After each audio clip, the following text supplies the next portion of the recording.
Your clan is in danger.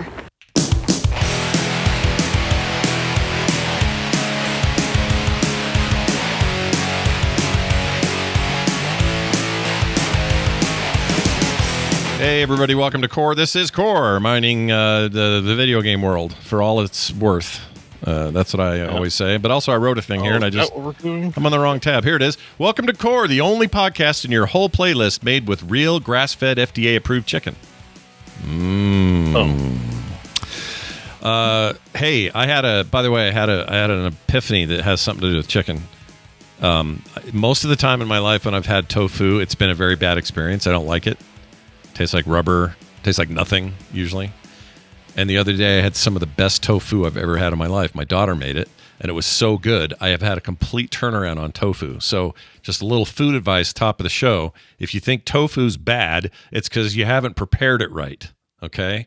Basically, tofu can be good, Yeah, salt it up, get some spices in there, business, whatever. It's fantastic in the right combination. So there's my advice. I see here we have a controversy we have to address. Yeah. So it's going on the Discord, but we should talk about it here considering another. Okay, it's not about last week's video game stuff with Elon, all right? But thank you for all the supportive comments. I don't know if Scott, you got a bunch, but we did. We got a load of stuff about Elon Musk. That's for sure. Well, I hope you deleted it quickly. Yeah. So the controversy is there's a person we talk about on the show. Yeah. By the name of Crofton, the Bob Psychomantic of the show. Yeah. And we like to have some laughs. He's a funny guy. He does silly things. He's not very good at video games. And his co-host on his podcast, Dungeons and Diapers, saved up a year's worth of clips of us speaking about him. Oh. And they just did a whole show where Ryan played a clip and Crofton reacted for like an hour. Is this available to us in any form? Or I guess you have to listen to their Dungeons episode. And Diapers. I don't have a link. It's I think if you Google Dungeons and Diapers, it's safe search on maybe. Let's see. Yeah, TGIstudios.com. Go to TGIstudios.com/dad, D-A-D, because the idea is it's two dads, Dungeons and Diapers. They talk about raising kids and playing video games. Anyways. Oh, here it is. Okay, I didn't realize there was a whole episode. I knew there was some stink going on, but I didn't realize they recorded it's a whole 1 hour episode with clips from us from a year's worth. Ryan used to just, whenever we mentioned Crofton, bring it to his attention on the show, but he saved them up for a year, and they just did a whole special. And as Core fans, you might enjoy it because there's lots of clips of us in it. It's almost like one of Jamie's mashups, but extended out with React commentary. And we said we've all taken a crack at Crofton on the show. Yeah. So we're all guilty of it. Although I think John gets some points defending Crofton in various spots. So I really think I'm probably his greatest defender on the show. You're an ally to Crofton while the rest of us are...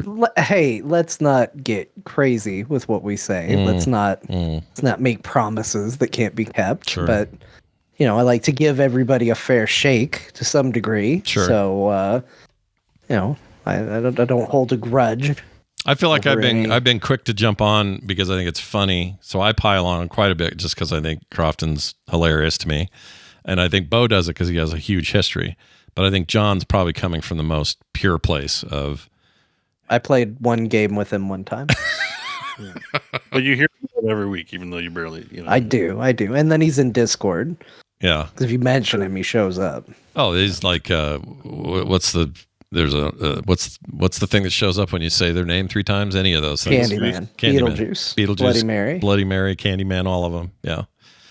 It's kind of like that. Anyways, I don't know if you guys have anything you want to address. For me personally, I listened to it and you heard the whole thing. I take nothing back. I listened to it. It was fun. I haven't heard like it. It's like being on a show without having to do any work. It was great. Well, I'm just gonna hit play and just see. No, it's quite long. Oh, was it long? Okay, so I don't really have a way to jump ahead or anything. Okay, I won't worry. Yeah, I mean, if you jump anywhere in the show, we're the topic of discussion. So, I mean, for some reason there. Oh, there we go. Okay, so if I hit play, let's just. Okay, let's skip. I think Beau had his phone on during recording. That's more of an unprofessional thing on his part. But here's the clip. it's a lot better. Oh my God, phone! I'm keeping you on because I want the alarm, but I don't want stupid Slack notifications. Okay, so I'm sure talking to it really helped. Yeah, solve that.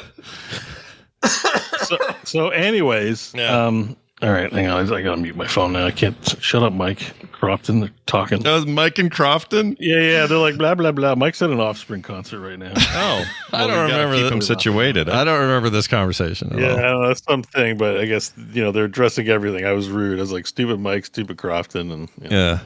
So, and then an entire episode of this. This is great. entire episode. I think Ryan might listen to our show, and every time he comes up, he's got a little notepad and he writes down the episode and timestamp, and he got all the receipts. That's I don't know how he has time to listen to our show and do anything else. no. I mean, I don't know how anyone has anything time to do anything else. Yeah, what else do you do with your I do. I listen to tons of stuff. You play video game and put show on. That's true. I think that's how a lot of people miss stuff like we're not on next week, and then the next week they're like, where the hell's the show? It's because they're playing a video game and not really paying full attention. I do that. I'm guilty. My of it. favorite comment from you guys watching the Microsoft event was, "What the heck? Core was only an hour this week." Yeah, I knew that was gonna happen. That always Like, brace happens. yourself, guys. There's going to be a week where that happens. Okay. Yeah. It's, Yeah. Yeah. We'll talk more about that. Oh, in fact, you know what? We can do it now. Why not now? We did that yesterday. that was canceled. Yeah, Oh, sorry. John was not here, but and we missed him terribly. But we did do coverage of that event. The one thing that I didn't realize during the event, and I don't know why I didn't realize this, I guess just didn't do my homework. But two of those major games, the two I'm most excited about, are also coming to PlayStation 5. Clair Obscur Expedition 33 and Doom: The Dark Ages are Microsoft-funded games, in particular with Doom, because they own Bethesda and id, but they are PS5 day-and-date releases for their releases, paid releases on there, not part of a service or anything. But anyway, just interesting. One half of the presentation was a multi-platform joint, minus the Switch, I suppose. But let's get to it. We covered it. We watched it. If you missed it, the entirety of that video is posted up on the YouTube channel. It is also part of the podcast feed, everywhere you get your podcasts, the Patreon, all of it. So if you missed our commentary, then go back and check that out. We may as well talk about these and also get John's take, because he wasn't there, and I really want to hear what he thinks of some of this stuff. For example, Ninja Gaiden 4. We'll talk about Ninja Gaiden 2 Black, which it says Black 2 here, but I think it's Ninja Gaiden 2 Black, isn't it? I think it is. Yeah. I think it's 2 Black. Yeah. Yeah, 2 and then colon I think so. Black, I believe. Anyway. I don't know. I think history is going to prove me right on this one, but you call it whatever. I'll look it up. There's also the whole Sigma aspect of it. There's some people really pissed on Steam about some of this stuff. We'll get into all that in a minute. But let's talk about Ninja Gaiden 4, which was announced. Is it Gaiden or Gaiden? What are we saying? What do we do? Let's go to our AI voice reader or whatever. Yeah, get like 3 voices to read it in completely different ways. So. Okay, so let's see. We want Ninja Gaiden. Come on, Scott. Pronounce. Here we go. Gaiden, according to Translate. Okay, howtopronounce.com has audio. Let's see how this sounds. Here we go. Ninja Gaiden. Gaiden. Ninja Gaiden. Yeah, Ninja Gaiden. Think of it as like the verb you're guiding. Every day I'm guiding. Every day I'm guiding. What? Wait, that's not. It's Every Day I'm Shuffling is the song. Here's what I've learned, because that's chat what- room immediately jumped in very authoritatively. Yeah. Everyone in the chat room was like, "I have the answer," Oh. and they all gave different answers. Wow, that's a great example of how the internet Oh, works. Gordon. It's Ninja Gaiden Ninja Master Gordon. Collection announced for Nintendo. Okay, here's how this one. Let's try this one. Ninja Gaiden Master Collection. Okay, how about this one? Ninja Gaiden. Okay, Long-awaited Ninja Gaiden. okay, and then I'm hearing a lot of Gaiden. yeah, I'm hearing Gaiden pretty. Ninja Gaiden. I'm hearing Gaiden. But in Google Translate, it's not Gaiden, it's Gaiden. Gaiden. Gaiden. Gaiden. How about this one? Let's try this guy. Gaiden. Talking some real intense shit right here. Oh, geez, I don't want to hear all that. Anyway, Blast processing, baby, in your butthole. They announced a 4th game in the series, and it looks real pretty. This is a combined effort of Platinum Games. For some reason, a lot of the comments I got were, I thought Platinum Games was defunct. I thought they were gone. I'm like, I don't know. They just released Bayonetta on Switch. I think it was a Switch-only thing. I don't think that's how you pronounce that one, though. Yeah, that one's... Well, we're on the pronunciation of games. Bayonetta is definitely not... Okay. Bayonetta. Is okay, not sorry. what I would call it. You're right. We should mess all of them up today. Let's just do it. that was unintentional. Oh, let me tell you about Bayonetta. Let me tell you about Dom. Bayonetta. Yeah. It is pronounced Ninja Bayonetta, please. I'm going to play Duom the Dark Aegis. Very excited about that. All right, anyway, I screwed up. No, I do it all the time. I have no room to talk. But anyway, coming out fall 2025, and it's Ninja Theory working with Platinum Games to make this game. And I had a weird thing happen yesterday. Beau, you remember this? I was kind of not that excited about it, or I should say, I think it's cool, but it's not my top pick of the day as far as what was talked about or announced or shown. And that, I think I may have changed almost entirely after I went and got Ninja Gaiden 2 Black off of Gamepass and played that for like 3 hours yesterday. I forgot how awesome the Ninja Gaiden 3 games are. Yeah, I think there's probably a little bit of that where, like I never really played them, but oh shit, I'm talking about him again. Crofton was a big Ninja Gaiden fan. I remember being at his house and he had Ninja Gaiden. And we're like, oh, cool. Were you like, did you play it back in the day, or was this just... No, I didn't. But the point was, like, he was like, oh, it's so amazing. And like, it's been over a decade. So it's like, it gets to that point where it's old enough that maybe you forgot how delicious it tasted because yeah. Things like narratives stick with you or big moments. I don't know if this is the kind of game that has that, but it's probably controlled pretty sweet and was really fun. So now that you're playing it again, it's like bringing it all back. That's kind of what happened. Yeah, it was highly regarded at the time, and I couldn't tell you that. But if you played it and then you're playing it again and loving it, that makes a lot of sense. That's really good. I'll talk more when we talk about what we played, but because I'm seeing this new one 4, which we don't have to play yet, what I'm seeing is a lot of similar stuff, like the combat. It looks like they're staying pretty true to the series, and now playing, this new remastered thing, which is older, yes, and I'm sure has some ideas that can be improved in a newer game. We're talking more than 10 years. No, I think it's like 15 years old, 16, whatever it is.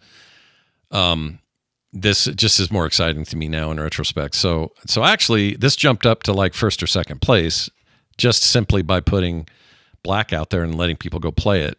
It's a full price game on most services. So if you're buying it on Steam or somewhere else, you're going to pay, $49, $59, $64.99 Canadian. Yeah, I think 59 here. I think, but it's on Game Pass and just was a surprise. Nobody was told it was happening. I don't know why my camera's on there. So 4 was announced. They talked all about it. It looked pretty cool. And then 2, of course, hit, and it was great. I'll talk more about that later. We also saw more South of Midnight. John, sorry. I keep forgetting you weren't there. So Ninja Gaiden 4. We're going to get to the end of it, and people are going to be like, I still don't think I know what John thinks of all of this. Do you have a strong opinion one way or the other with the Gaiden series, even the old ones, NES games and all that? I do. I really like Ninja Gaiden. It's a series I really like. I think the thing that was wildest for me, so I watched you guys watch this because I hadn't actually left for what I needed to do yet. I was in the process of getting ready, so I was able to kind of watch along with this. And I think one of my I wouldn't have expected it because I saw it and I was like, oh, they're making another Ninja Gaiden game. And then you start to read chat and hear what people are talking about, and a lot of people are like, oh, it's like Dark Souls. And it's been this really weird thing to see a game that came out after now all of a sudden get attributed to a thing that existed before, and like this is what it is, because it's nothing like Dark Souls. It's a difficult action game. Like that's the difference. And I think it's it's been a series that I'm not great at. Like a lot of video games when they get actually difficult, I'm not great at it. but I love it, and I love the challenge of it. I love how bloody it is, it was one of the first really difficult video games that I ever played. Both the original NES games, which just scared me as a kid. I always thought the cutscenes in Ninja Gaiden 2 always freaked me out, and be meetings, and then all of a sudden there'd be a gun and go bang, and then there'd be a weird guy behind someone going, and they'd fall away, and I was like, that's the scariest thing I've ever seen in a video game at the time. Yeah. But it was the first time where I played a video game, and I was like, I think this game might not want me to win and might be very intentionally making it hard to do so. Yeah. But that it was a thing where once I started getting good at it, all of a sudden it was like, oh, wait a minute, there's something here. There's some magic happening here. And I'm really looking forward to getting back into it and seeing what they can do with it. I really hope we can stop calling it a Dark Souls or Souls-like game. I think everyone substitutes the word Souls-like for difficult now. That's what I think. It's a problem because I don't think they're the same thing. To me, there's a big difference between a Souls-like game and a difficult action game. Yeah. Agreed. Which These are the same people who put Spider-Man in the science fiction category. or The Martian in a comedy. It's just not right. Freaking the Golden Globes don't know what they're doing. It's I don't know. I was sort of like middling yesterday, but I would recommend, if you are feeling like I was yesterday and you're just like, oh, okay, cool, they're making a new one of these, go play Black or go play an old one, or even the NES game, which I also played a bit of yesterday. That game is nuts balls hard. It's so hard. Usually the nuts balls isn't what gets hard, but that in this case, it's good to know. But in this case, hard as a rock. These nuts balls. It was insane. Okay. But I also want to say, well, I can say it now and talk about it later maybe, but the Black has a pretty good difficulty level chooser thing, so you can kind of tailor it to your style a bit. I think even the easiest is still kind of hard, but the kind of middle ground or second to last is a pretty good place to start, and you'll not have a horrible time. But there are settings on there for people who want to punish themselves and die a lot and lose tons of progress and all that sort of stuff. That's all part of this too. I assume the new game will also have similar modern trappings of let's be a little more accessible to a broader range of people who want to play it. I think that's good. So yeah, we'll see. I'm with John. I think it's exciting. I think we're all excited now, actually. I think this is a cool thing. Ninja Gaiden, bring it back. Let's get some good old-fashioned ninja bullshit, I don't have enough of that. All right, South of Midnight. We've already seen this like 4 times. We now have a release date. That is April 8th, and we have a bunch more story shown. Also, Beau, I got a little more information on the stuff we were questioning about frame rates and stuff, because we thought this was one of those Spider-Verse looking low frame rate deals, and it is if you want it to be. So there's settings that you will go dink around with, and they were not there last time they showed it. Last time they showed it was just that 15 frame per second kind of stylistic choice. My guess is they got pushback on that, and they're trying to find a medium there, and they're going to let you control that. So I think that's smart, because I know I'm on the show as the one that I don't even want to say doesn't like it, because it's not like, look, I love throwing out interesting, quote unquote, interesting movie trivia. And I'm definitely the guy that if you watch Spider-Verse with me, I'll be like, he's at a low frame rate when he's unskilled, but as he gets better, his frame rate increases. Isn't that interesting? Now let me tell you about Viggo Mortensen's foot kicking a helmet. I appreciate it. It's just for some reason when I see it, I have a hard time with it. So it's one of those things where I'm glad that, getting pushback on it, they didn't go, oh, well, let's just get rid of this altogether, because I do think it's a cool thing. But I do also know that for whatever reason, it's just the thing that makes me want to look away from it. When it starts getting really frame ratey, I'm like, oh, I got to look away. And so having control over that to maybe find a happy medium. I actually thought watching the gameplay in this was a lot easier for me to watch. So whatever they're showing off right here has definitely fallen more into my personal comfort zone. which is exciting for me because I think this game has a amazing look. I love the kind of stop motion aesthetic of it. I have a lot of high hopes for this game. Yeah. I really hope it's good. And so I want to be more comfortable with the idea of playing it. So I think it's in a better place than where it was. Big fan of Bayou lore. I like that. I sort of got the that. notion that maybe it was not a static thing, the frame rate as well. Like maybe like the monsters and magic-y stuff was more low frame rate, but definitely what they showed was like not as like to sort of aesthetically show when the supernatural is affecting, it's a little more jittery because like the human conversations seem to be like, oh, not so bad. But Yeah. Well, it is a brave choice in a frame obsessed environment right now. People feel like I want my full 144 frames to go. We're doing 10 frames per second. They'll love it. Yeah.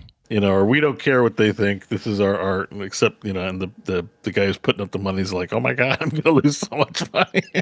I do like our theory though. Why did I invest in this? I liked our theory yesterday that your 4090 to 5090 will just fake it anyway. Like it'll override any intent. Yeah. Like you wanted to be generation? Yeah. Like I fixed it for you. You're welcome. I wonder if they're going to keep that in or not. Like, because I think that's a feature you do need to support. You can't. I don't think you can just generate frames if the game doesn't have like the toggle for it or whatever. I don't think. Yeah. But somebody said something the other day to me that really bothered me, and I've not been able to shake it. And that is that frame generation, DLSS, and whatever the equivalent AMD one is, I forgot the name of it. That technology is just a trumped up version of the smoothing thing you see on TVs when you get them. Yep, you're right. It's just frame generation in a different application, but it's this very similar technology, perhaps a better technology because you're real-time generating stuff and all that. Yeah, but one of those things I turn on, one of those things I turn off. I turn them the hell off as soon as I can. My sense, and it's probably wrong because it seems like the marketing wants you to turn it on. It's a feature. In the PC gaming world, sometimes you don't have the best PC. So I always took it as a nice, like, breaking case of glass. You buy a new game, and your computer can only pump out 40. And it'd be really great to edge it up to 60. Well, you've got this feature on your card that lets you do some motion smoothing to get, like, a good experience. I've never taken this frame generation as, like, turn it on for everything. It's a great feature. Like, that. I think that's how... people that are obsessed with getting the most graphics, it's like click everything to yes, I guess, and they don't know what they're doing. They just turn everything to yes. Yeah. But and maybe that's what the graphics card manufacturers also intended for it. But I've always this could be a misinterpretation on my part. I took it as in like, oh, we have this nice feature. You can play your indie game at 120 frames per second, or even Doom Eternal, which somehow like is really really good at generating frames on low-end hardware. But if you have a sluggish machine, but you have like the frame generation feature on your card, well, now you can at least enjoy the game. And I don't know if I'm correct or they're correct, but that's how, because you're right, John, it is motion smoothing. Yeah. I think people approach games a little differently. Like cinema's like, because cinema has that whole like, it's not a film unless it's on 24 millimeter at I don't know, whatever the frame. No, 35 millimeter, 24 frames. You got the 24 numbers. frames and 35 millimeter cinema, 60 frames. Yeah. How dare the Oscar award even call something a film with more than 24 frames? Oh, the indignity of it all. Well, I can't watch them. Sorry, I realize, I agree with you in principle because I can't stand. I don't like the pedantic fight over frames, but I also cannot stand movies at anything higher than 24. I can't. I feel like it's illegal to be like, I like the prequels, but also like high frame rates. You know what I mean? Like, yeah. I just can't be a cinema snob if you're like the prequels are good movies. Yeah, it's just too. You turned in that card. It's just like watching like bad like old V8 or old videotape from the 80s. It's like watching I don't know what's a good example of this. Sometimes it's great though. It's an aesthetic, right? Like For sports, it's really amazing. By the way, for sports, it's incredible. For anything else, anything dramatic, I feel like someone just pulled out their crappy Super 8 camera and filmed a scene with bad lighting. It just takes me out completely. I hate it. It makes everything feel cheap. Yeah, it feels like I'm not watching cinema. I'm watching Ted's, home video. Like awesome. And I fully acknowledge that there are people who love it, and I am glad you have frame generation on your TVs to do it. I'm glad motion smoothing works for you. I will never be that person. But it really is a cinema aesthetic because, like, if TV has it, I'm like, oh, whatever, it's TV. Like, I magically just don't care when it's in the television. I can't even do that because you're watching a lot of TV on like the corner of a monitor somewhere, right? Like that's how you're usually consuming it. But like, what about Secret Level? Secret Level seemed to me like it was probably pretty. I don't know what the frame rate is actually. 24. It was like a film. That's why I loved it. Really? Yeah, I watched it on my it on my big 80-inch TV down here. So if they'd have made that stuff super high frame rating, I would have been just as annoyed. You can get away with it more with animation, but even then, I just think it just makes it look shit. I hate it. I just think it's one of those built-in biases where you're like, because you grew up with it that way, that's why you like it. But if you grew up from zero watching motion smoothing, maybe you wouldn't care. I agree. That's probably true, but it is funny because like my wife and I have been watching through Buffy the Vampire Slayer and Angel, and there are so many. Like they clearly just were like, nobody will notice this. Where the boom mic is in the shot. Yeah. There was one where a camera panned and you could just see a set member watching the action in the corner of the screen. And I keep seeing him. I keep catching him. I'm like, who's that man? Pausing it and being like, who's that guy in the corner filming this? Well, I think he originally was probably cut out in the 4x3, right? So, they took the master and went wider, and now that guy's in it. There's a scene with an animal and you can see the trainer dangling something in the corner of the screen. I'm like, oh my God. And I just have fun and laugh at that.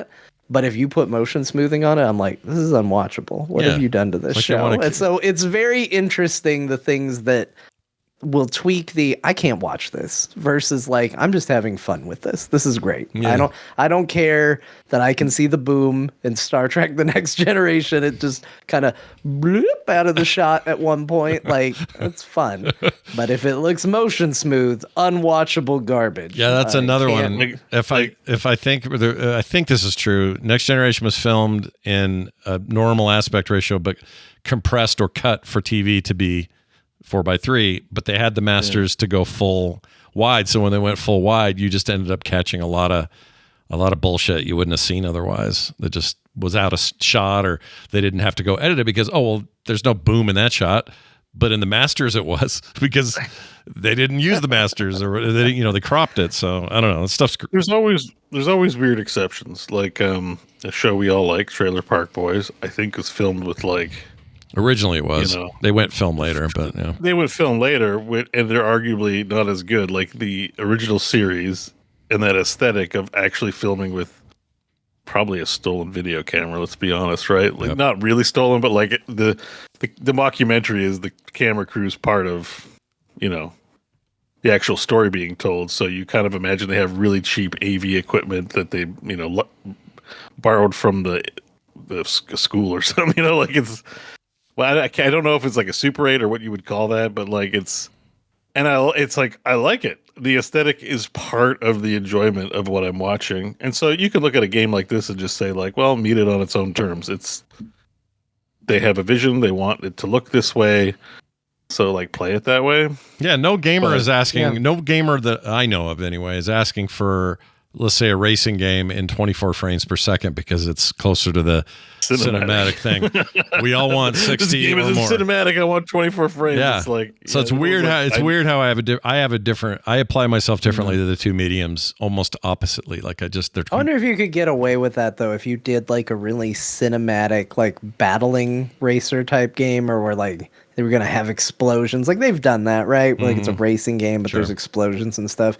Could you go with a lower frame rate to try and make it feel cinematic? I don't know. I feel like you would.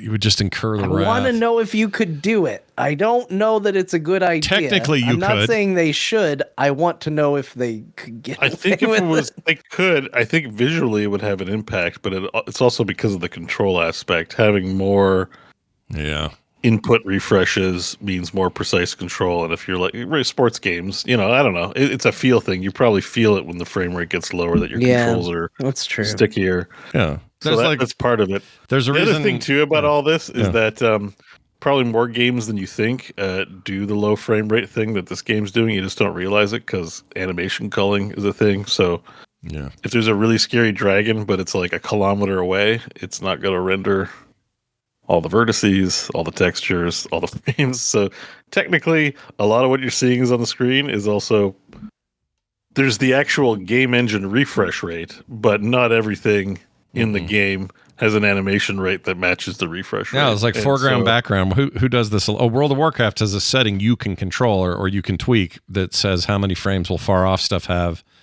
and you can say like, 15. But I got a real eyeful with the Elden Ring VR mod because you can turn your head quickly, right? So it animates stuff on the side, but if you turn it too quickly, you ask the game for frames quicker than it can obey, and then you just see these monsters going. And it's really jarring and unimmersive, actually. So it's like, don't turn my camera too fast. It's going to look terrible. Yeah. Well, anyway, that game looks great. And I think I want to finally see how that goes. Another Gamepass day and date, April 8th. That is coming out. That is not a PlayStation 5 game. However, the next one on my list, which is the one I liked the most, or it's the one I came in with the most excitement, and after seeing what we saw, I'm still really hyped on this game, and that is Clair Obscur Expedition 33. We got a little more information about why it's called that, what the world is a little bit of story, not much, but enough to get me tweaked. And that's coming out April 24th, so same month, busy month, April, looks like. And more of this. I want this game so bad. I want these JRPG mechanics mixed with real-time stuff. I want this weird-ass world. We're always asking for something new and original in this business. Players should be rallying behind a game like this and excited for it. It seems to be just doing a ton of new shit that I don't see in 1,000 other games, especially the world building. It's just like an insane vision, weird stuff around every corner, not typical business. I wonder if you can get new armors in this, because the one thing I like the look of their clothes, but they've got that X-Men 1 vibe going where everyone's just wearing like black and it kind of doesn't look like much. You know what I mean? And it's cool getting new armors usually these games you get armor and it doesn't change the visual design, but the visual design of the characters they're different, right? The pink-haired girl has pink-haired armor, and blonde cool guy has some aesthetic, and they're all stand very distinctly from each other usually. So these guys, probably narratively it's going to make sense that they have these uniforms, but there's like this X-Men 1 vibe going where it's like, okay, they're all just wearing black armor. Is that going to be like that the whole game? I don't know. It's a good point. I don't know. I hadn't really thought about it, but you're right, they're all a little monochrome. Just because it's an RPG and the gear and items you get are a part of it. So it's not like a criticism or a negative. It's just a question I have. Like, are my characters going to look like that the whole game or not? Because it feels like that's the case. What's a trip is this stuff right here. They're showing the overworld map stuff is very reminiscent of a JRPG, except you have full like 360 freedom. It's it's like a game in itself almost. And it still seems like when you're traveling like that, you're just represented by one of your team. It's not like the whole crew running around. So there's like it's this weird mix of very modern looking graphics and systems, and then also some throwbacks to what inspired this, which they were very clear in the video was, they're all huge fans of the JRPG genre. Good news. Actually, that footage you're showing, one of the characters is wearing super white armor. Oh, okay. Good. See, we're good. We're safe. We're safe, Beau. Question over. Yeah. Crisis averted. Yeah, crisis averted. John, you were watching it. Yeah. No, hang on. I have a question for him. Did you? And it includes you as well, because it's probably the best thing I saw about this thing. Did you catch the part with the world map? I did. I was really excited to see that, and it made me immediately go, "Man, we haven't had a world map like this in a long time." Right. This has been a thing that has not really been a thing, and I've kind of missed it, because that was always I used to always joke that was when I quit a Final Fantasy, is whenever I got access to the world map, because coincidentally it just seemed to be the case. The game would open up and I'd move on to something else. But it wasn't ever because of it, and it's something that I really love in the Final Fantasy games. It's is a like staple of JRPGs from that era that went away when JRPGs became corridor experiences with cinematics, and you're like, oh, where's my world map, man? Yeah, it used to be, you'd get one little thing first, like it would be like, okay, well, you can now walk on the map, and then it was like, okay, well, now you can kind of, here's a boat, and you can go here, and then the next thing you know, it can fly. Like they always found ways to make it progressively cooler, and I really miss it. So yeah, I mean, for me, Clair Obscur Expedition 33, it's a long name. Yeah. But it's a game that I was, from the first time they showed it, I thought really stood out and was something I was extremely excited for. And I continue to feel exactly that same way. Of all of these, this is the one I hope is good the most. Yeah, same. Like, I feel very strongly about a lot of elements of this game. Obviously, how a JRPG style game comes together. There's a lot hanging on stuff they can't exactly show, like the narrative, the soundtrack, how the gameplay systems feel when they interact. All of that is going to be stuff we'll find out when it comes out, but I want this to be good more than any of these other games. I really want it to be what I hope it is. Same. I'm excited it's coming to multi-platform too. I think that's good for PlayStation owners to get this particular game. It even feels like a PlayStation game, if that's even a thing to say. Something about it. I don't know. I just apply this aesthetic sometimes to Sony. It looks cool. Progression's important. Like John said, how those systems interact, all that stuff's important. We'll find out April 24th or a bit before if reviews happen. And then finally, Doom, The Dark Ages. We knew this was coming, obviously. We've been very excited about this, and it's happening. You got a shield. They even start the whole video by saying, you're more tanky. The first game was run and gun. The second game was jump and gun. And this game is tank. Like, you are buff, you are strong, you're still fast, but the goal is to just, you know what I mean? Like, it's they kind of made it sound like there is no jump button. Yeah, it does kind of sound that way. Sure. And I'm like, okay. Are you worried that they're swinging a little too far? Because you like that in the last Doom one. Eternal is definitely my favorite high point. I love that they just give you double jump off the bat and make it acrobaty. I'm not mad that they don't have it in this though. Like it's like you hear it and you're like, oh no, they're taking a thing I liked away. But it's like, well, it's a new entry. I mean, I'm looking at visuals and like, this looks amazing. So I don't know. Like I'm just open minded.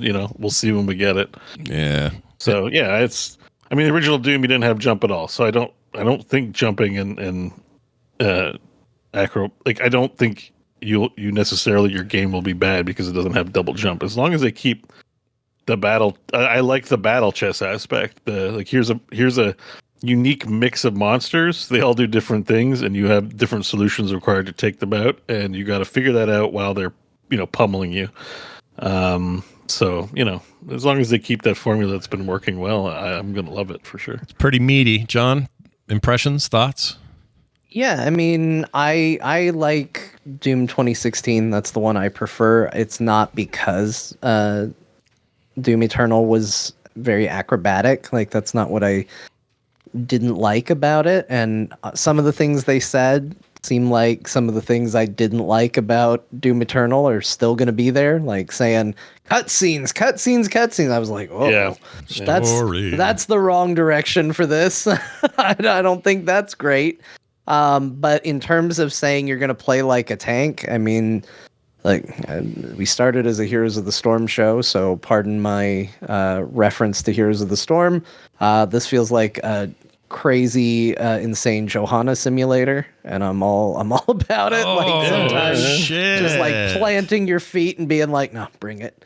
I think that's a really cool feel for Doom. Yeah. To me, like when I think of like what I feel the Doom Slayer should be, I feel like it is sort of the I'm better than the demons, so just, come on, just bring it, and I'll just handle whatever you throw at me. So I think this is a a good fantasy to lean into. I don't really picture him as a nimble flying through the air, blasting from above kind of person. So it kind of falls in line with it. I've really looked forward to this game from the moment they showed it. My only concern is the doubling down on story, which I felt like Doom Eternal already did. And this feels like it's doubling down on the double down. And that is too much. I think one of the greatest strengths of Doom 2016 was putting lore in the world and basically saying, but you're the one person that doesn't give a shit. Yeah, I agree. Yeah. I just don't like the take of the you're from some ancient race of whatever they're going to explain in this one, because that's clearly why they picked the medieval. I'd rather it be like, I fell into a time portal. Now I'm in medieval times. Anyway, I guess I'll just do what I've always done: kill demons. Maybe they'll keep it simple, and we'll be surprised. I really hope they do, because they can. They could go back to a more simple take on that, and not let the world build itself. I saw a scene of that, like, because there's these other praetor-y guys or whatever, and there seems to be like this like holdout with a like a 300 style holdout at one point. Like, no, they're leaning press in. The skip button. Like, please go work on Elder Scrolls if you want to make cutscenes and like do lore and shit. Like, stop ruining Doom. This is pretty interesting. I paused on the screen, but the difficulty settings are similar to what you're used to. Hurt Me Plenty is the one currently selected, but they've got these modifiers, and this is new to the series, where you can drag things like damage to player, damage to demons, enemy projectile speed, enemy aggression, actual game speed, like how quickly everything's moving, all of that stuff, how much your resources are worth. Sometimes those things make me nervous, but I think them adding that much tweakability to the defaults, I think I'm always in favor of this. Really hard on it. Like, if you even look at the other images, as an enemy aggression slider, enemy projectile speed slider. Yep. Like, it's damage to player is at 100%, and it's like all the way over on the left side, so you know that damage to player can go up to like one shot kills, probably like 500% or something like that. Yeah, you can lower the player's damage to demons. Okay, that's insane. Yeah, that's crazy. There might almost be too much here. Like, that's kind of crazy. Yeah, but I know they have like a speedrunning community, so this will give them. It'll be for them to give. Yeah, I was gonna say that sounds like it makes for some really interesting speedrun categories. I'm looking forward to watching the full 1 hour playthrough of someone with every setting maxed, and you go on your jaw on the floor watching. That'll be you. Beau's going to be our max settings guy. No, I'm not that. I'm decent at this game, but I'm not. What do you think of the mech? I'd have to pay someone to get my account boosted and do it for me. Basically. I've heard that's a thing to do now. So, hey John, what do you think of the mech thing? That's pretty rad, right? And this weird dragon bit. I mean, the dragon bit, I'm less excited about the dragon bit, but I think the mech seems badass. I kind of want to play it. Yeah, I mean, you're controlling it, which that was one of my big issues with Doom Eternal, was they gave you the biggest gun to shoot a hole in a planet, and then they just did it in a cutscene. Yeah. I always felt like that was the wrong move. Like, you can say all you want, like, okay, well, what's the difference between watching it and pressing R? I think there's a big difference, is my answer to that question. So at least you're playing as the mech, and it's not just like, here's a cutscene of your mech punching a dude. But I mean, to me, it's just a way to change up the gameplay a little bit. Seems like those things are good on a first playthrough, and Doom is a game. I mean, I like repeated playthroughs, and there are going to be sections where it's like, I got to do the quick time event section or the boring section. Like, I think it'll be fun once, and they'll make it look very badass. I have every confidence in how cool it'll look, but it's not going to be the part of the game I'm going to want to come back to. And that brings me to another small concern with this game, is just, I hope there is no shield runs or no shield options. Like, everything they showed, you have the shield.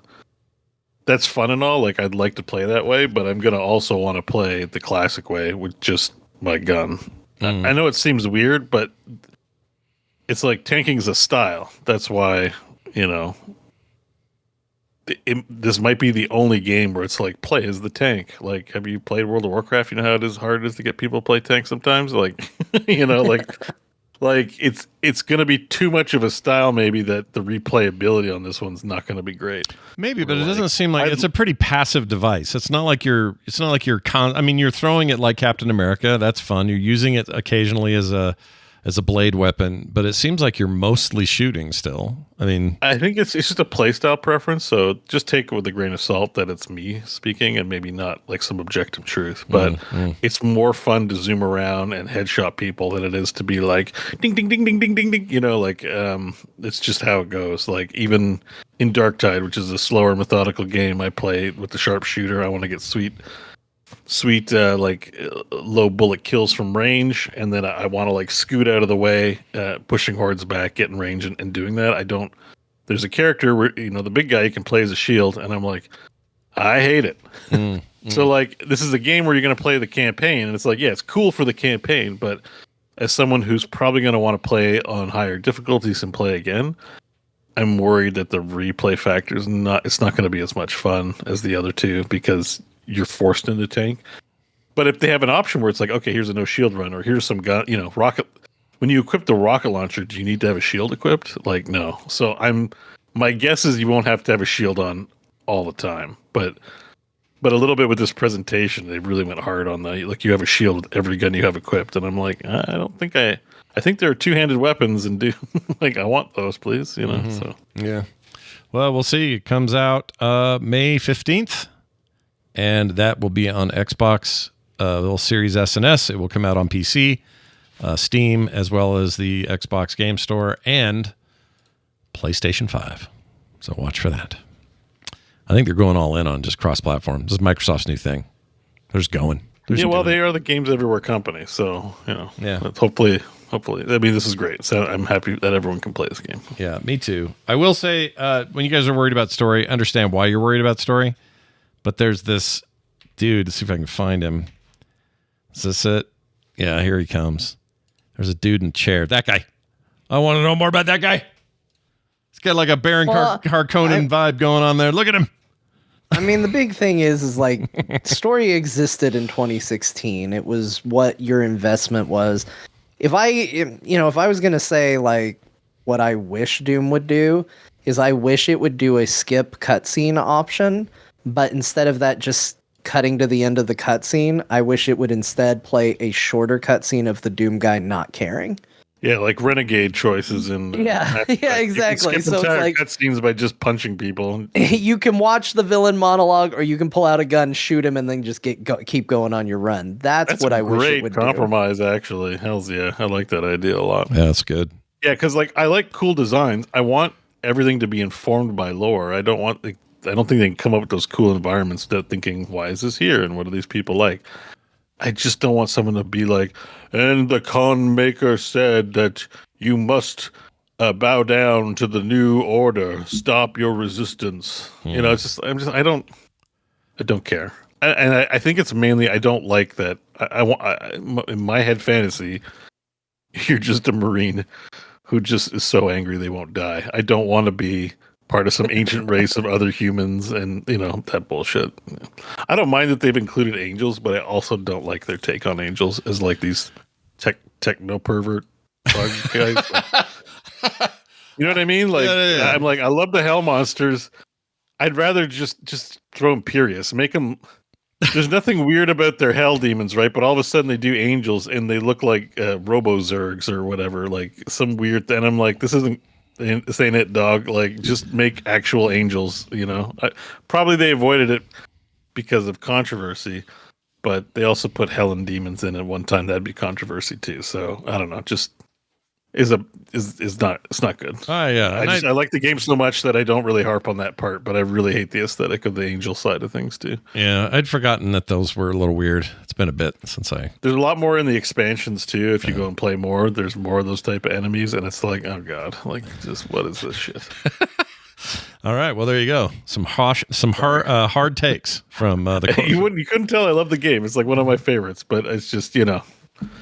It's an old game. It means things to different people, and I just, you know, whatever. Well, keep your eyes on the prize. You get to play it in May, Beau, and you're going to find out. Yeah, they're getting my $80 or 100 or who knows how much it'll cost in 3 months. Like $100. $100. Oh my lord, that's a lot of Canadian dollars or toonies or whatever it is you guys do. No multiplayer, by the way. Nope. This time they're just like not even trying. They're like, people play the campaign, so Yeah, I think that's probably smart. Although I will say the first game, the 2016 game, had that very cool level creator thing, and it did not get played by people nearly enough. It's a bummer because it was rad. It was really cool.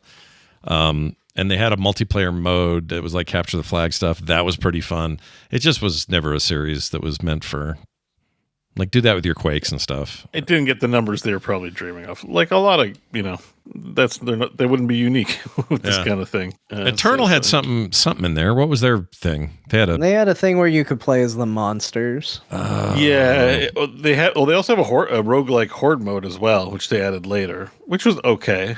Yeah. It was just remixed like existing levels and then random shit. It wasn't the best, but fun as an extra mode. But I can't remember what they called it. Like, it wasn't Battle Pass, but it was Battle Mode or something like that. Was the thing. And yeah, one guy plays as the monsters and two guys play as Doom. Or no, it's the other way around. Two guys play as monsters, one guy plays as Doom guy, and it's like a 2v1 PvP thing. It's okay. You actually tried it? It was all right. Yeah. I think, or it might even be 3v1. Like, the whole point is you're OP as the Doom guy, but the monsters, while not being as strong and being more numerous, you get to like respawn super quick and be the horde. It's a neat idea, but I just don't think. Oh, that's right. You could like sneak out of vents and travel in weird ways if you were I kind of remember watching videos. You can play and you can swap. Like, if you died, you can swap to a different monster. But it's the Doom guy. You're always the Doom guy. And, what do they call that? There's a term for this kind of gameplay. It was called Battle Mode. It had a name. I know it sounds stupid to call it Battle Mode, but I really think it was called something like that. It's not asynchronous. That's taking turns. Asymmetrical multiplayer. Asymmetrical multiplayer. That's it. Okay. John got it. Oh, sorry. Yeah. No, that's totally it. Excellent. It is called Battle Mode. Well, Battle Mode. Level. There's one word. What do you call it? Left 4 Dead 2 had this mode. It was. Yeah. That's where I remember first playing it. Mm-hmm. All right. Well, there you have it. Let's move on to some other stuff, some other news of note.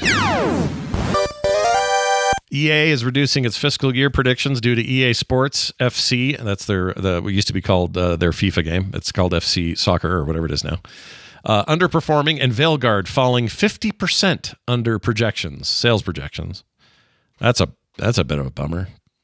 Whoa. Well, I mean, it's the thing that we've talked about on the show before, which is as long as your game is budgeted and expectations are right, you can make a game for any size audience. And Dragon Age Veilguard sold what would be good numbers for a lot of video games, but they were projecting it to be 3 million. Yeah. And it didn't hit that. 1.5. It didn't hit that. Do you remember when 1.5 would have been a runaway success no matter who you were or what you were doing? Like, it was just good. It would be like... and I mean, that's what I mean is like, it's one of those things where like, you can look at it and you can say that's a good amount of copies of a video game.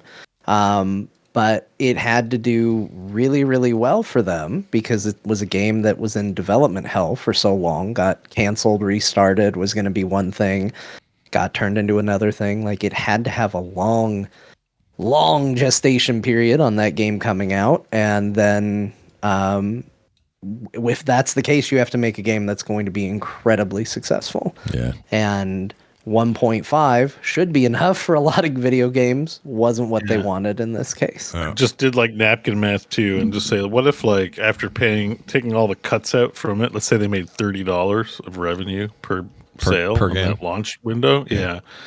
So cutting away Steam and stuff, just overdoing it. It's still $45 million for the product, and like I'm not even sure if that's big budget anymore for a AAA. You know, like does this make money back? Like, what's the cost? Like, there was a time where we'd like, 45 million for a video game. That's insane. But like, are they so bloated that 45 million is like, we're going out of business? You know, I don't know. It just seems crazy to me. But. Yeah, it's I think this is kind of where if you hit this with an indie title, you are going to be a runaway success. You're going to be, God. Yes, if you're an indie title, like you're living the high life, and you might just be like, I'm good. Like, thanks everyone. Yeah, you're Balaltro, or you're the freaking Stardew Valley or something. You've gone very successful. But in AAA anymore, which is goes back to all this conversation we have about AAA and John's theory about AAA and all that. It's just not enough anymore. What is enough? I don't know, man. If you think about it too, it's like 1.5 billion. But like, where are they selling? How many markets are they selling this game? Like, even just the population of U.S. and Canada, right? Like U.S. Let's say Europe. Yeah, Europe. What's the and you look at there's a lot of there's a lot of Xboxes, there's a lot of PlayStations. Even just what's your population these days? 340 million, right? So it's like.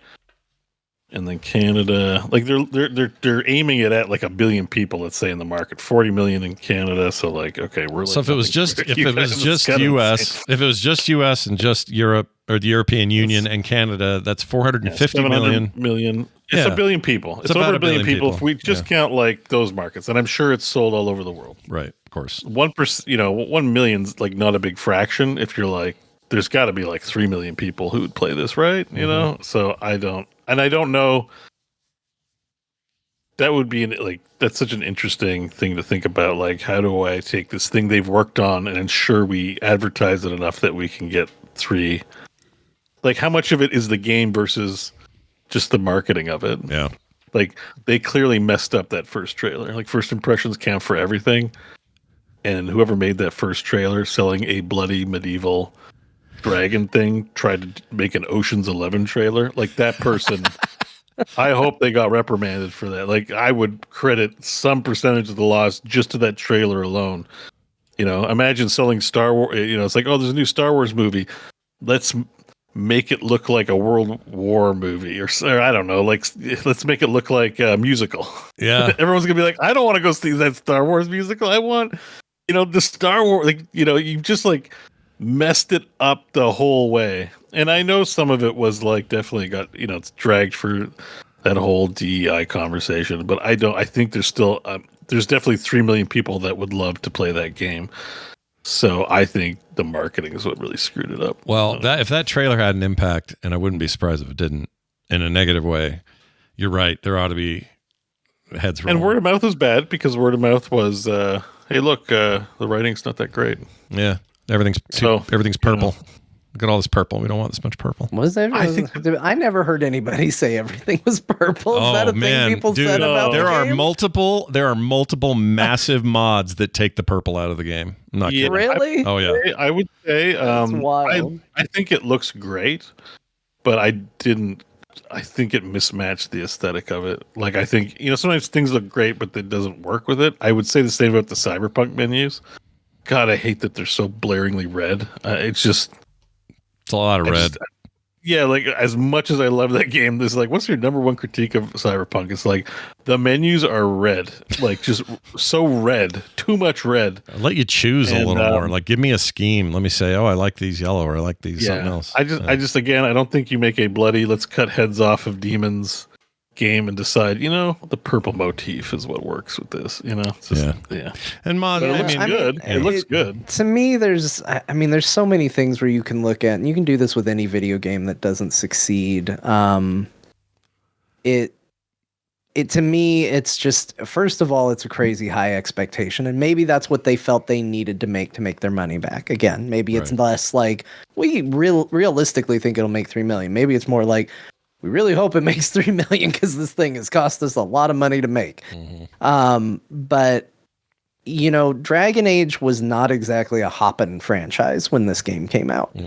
And it's certainly, even if you look at the breadth of the Dragon Age franchise, it has been an on again, off again franchise to begin with. And I think expecting 3 million is real high. Yeah.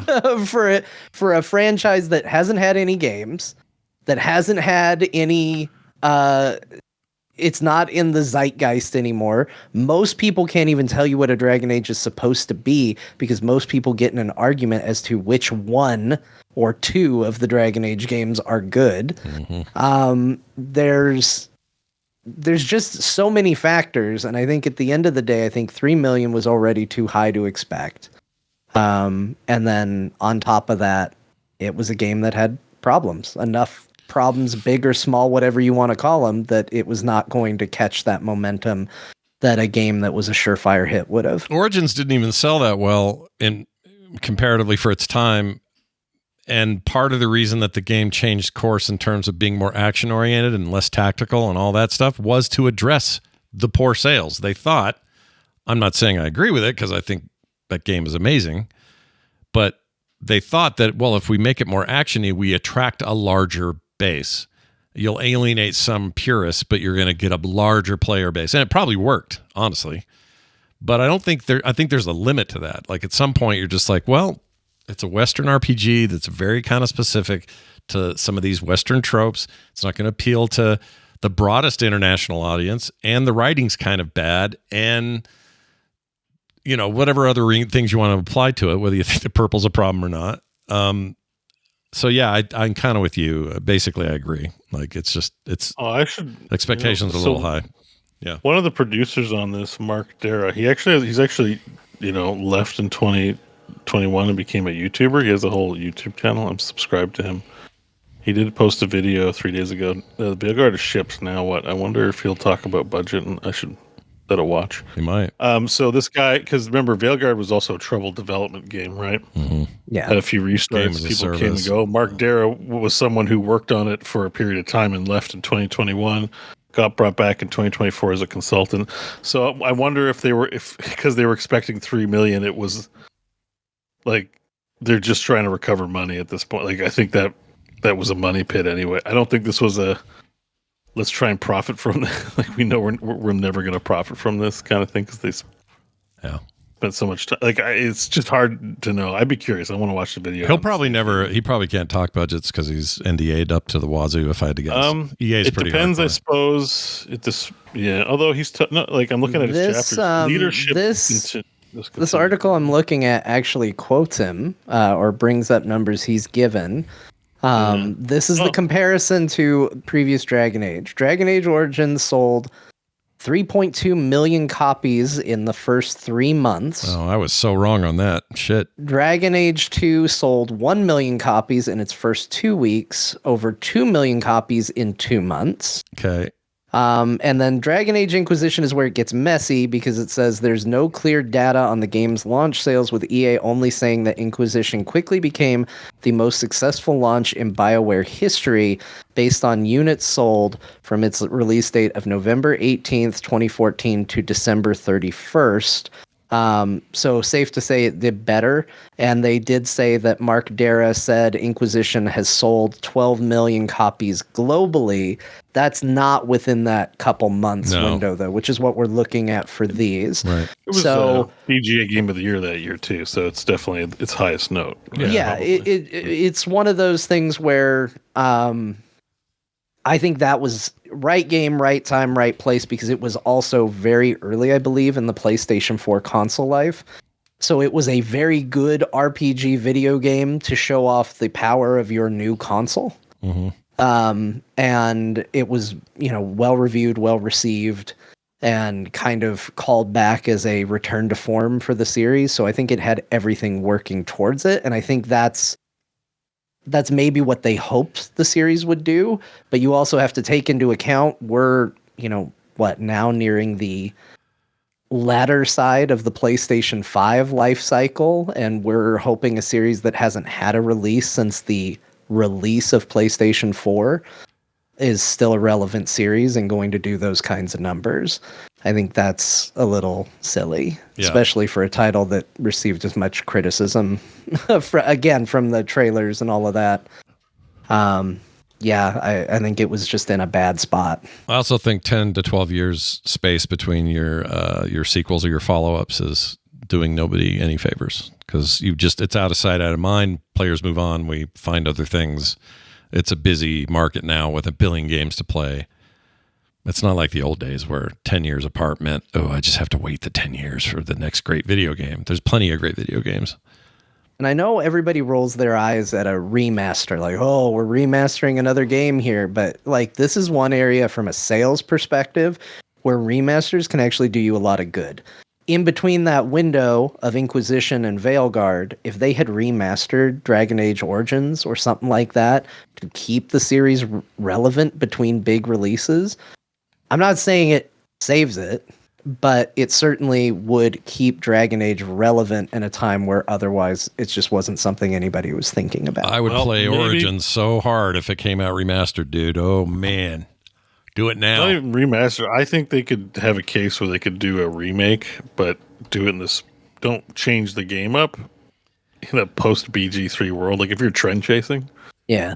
Baldur's Gate 3 sold like hotcakes. You have a game people will play with new graphics, and even if it's new voice, like even if you just be like, let's go back to our CRPG roots. Clearly, they made money doing it. Why can't we? Like, I guess if I was on the dev team or someone who could pitch an executive, I'd be like, look at Baldur's Gate 3. We used to make those. In fact, they're making them because they were inspired by us. Can we please, please start making that shit again? Or do you want us to keep sucking? Yeah, but they also you could make a pretty good argument that Inquisition success comes partly from chasing trends, and that trend was Skyrim, big open world, pick up every herb. Yeah, they did a great job. I'm not saying they didn't. That's what I'm saying is like do again what they did then. They chased that trend, chased the BG3 trend, which is really your trend. You guys are the Baldur's Gate people. Literally right in your backyard, and you're not making that. It's a little weird, but also this goes back to that whole issue of these games are taking 10 years to make now. Like the time involved in making one. So what you started with 10 years ago may have been perfect for the moment, but it lost that luster in 10 years. You also had a bunch of game as a service crap tied to it that you've pulled, but that was a huge push for a long time, and then it got gutted, and then your leadership changed. Like all this stuff happens. It's just not like it used to be, man. You got to be more agile, and I'm not sure how they do that. Larian's not a giant mega corp. They're a agile, smaller team, and I wish they would always make these games, and no one else needs to. Like EA can get out of that business, I guess, because they can't do it anymore. Clearly, not like they can. Well, we'll see. It seems like they're going that direction. There's certainly been rumors about what this is going to mean. I guess they posted about Veilguard, and to its credit, because I have seen some people in our Discord and places say I don't think that game gets enough credit for coming out bug-free, no DLC, no microtransactions. I think all that stuff's great. It's fine, because they can small scope it. Sorry to interrupt, John. Sorry. That's fine, but to me, we gotta give them their props, but I guess they did put out a notice that really makes it sound like Veilguard is getting nothing additional. Like, what is out there is out there, and that's all it's going to be. And there have been rumors that maybe that's it. Maybe they're done. Yeah, I could see that. That's a little bit of a bummer, as much as it's just too bad they can't do smaller releases too, because Obsidian's pretty busy, right? Yeah. And they found time to release Pentiment. You know what I mean? Like they've got these big releases, but also they released Pentiment. Pentiment, Grounded. That's actually a really good point. Like those guys who are tied fairly closely to BioWare, and they used to make their follow-ups all the time, right? BioWare would make the first one, then Obsidian would step in, do the second one. Obsidian, you're right. They have time for these big mega things like Avowed coming out here real quick. Another Outer Worlds coming out this year.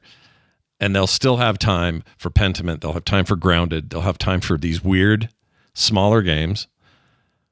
That's the model. I'm with you 100%. That really tweaks me there to hear that. Because it's like 12 years. Like why isn't there maybe even Assassin's Creed has their like smaller, not mobile, but the side scrolling ones. They do like other projects. Like okay, like can you have your big flagship Dragon Ages and then still just do smaller CRPG? They're so all or nothing over there. I don't understand if this isn't like a management issue or look at the Dead Space remake was so fantastic, and the fact that they can't do something with Dead Space despite we can't afford any devs to at least start planning to. We're just not doing it. I don't know. It's such a good game too, dude. Gosh dang it. I love Dead Space. The Dead Space remake was baller. That's what I mean. That treatment, but for Dragon Age Origins, don't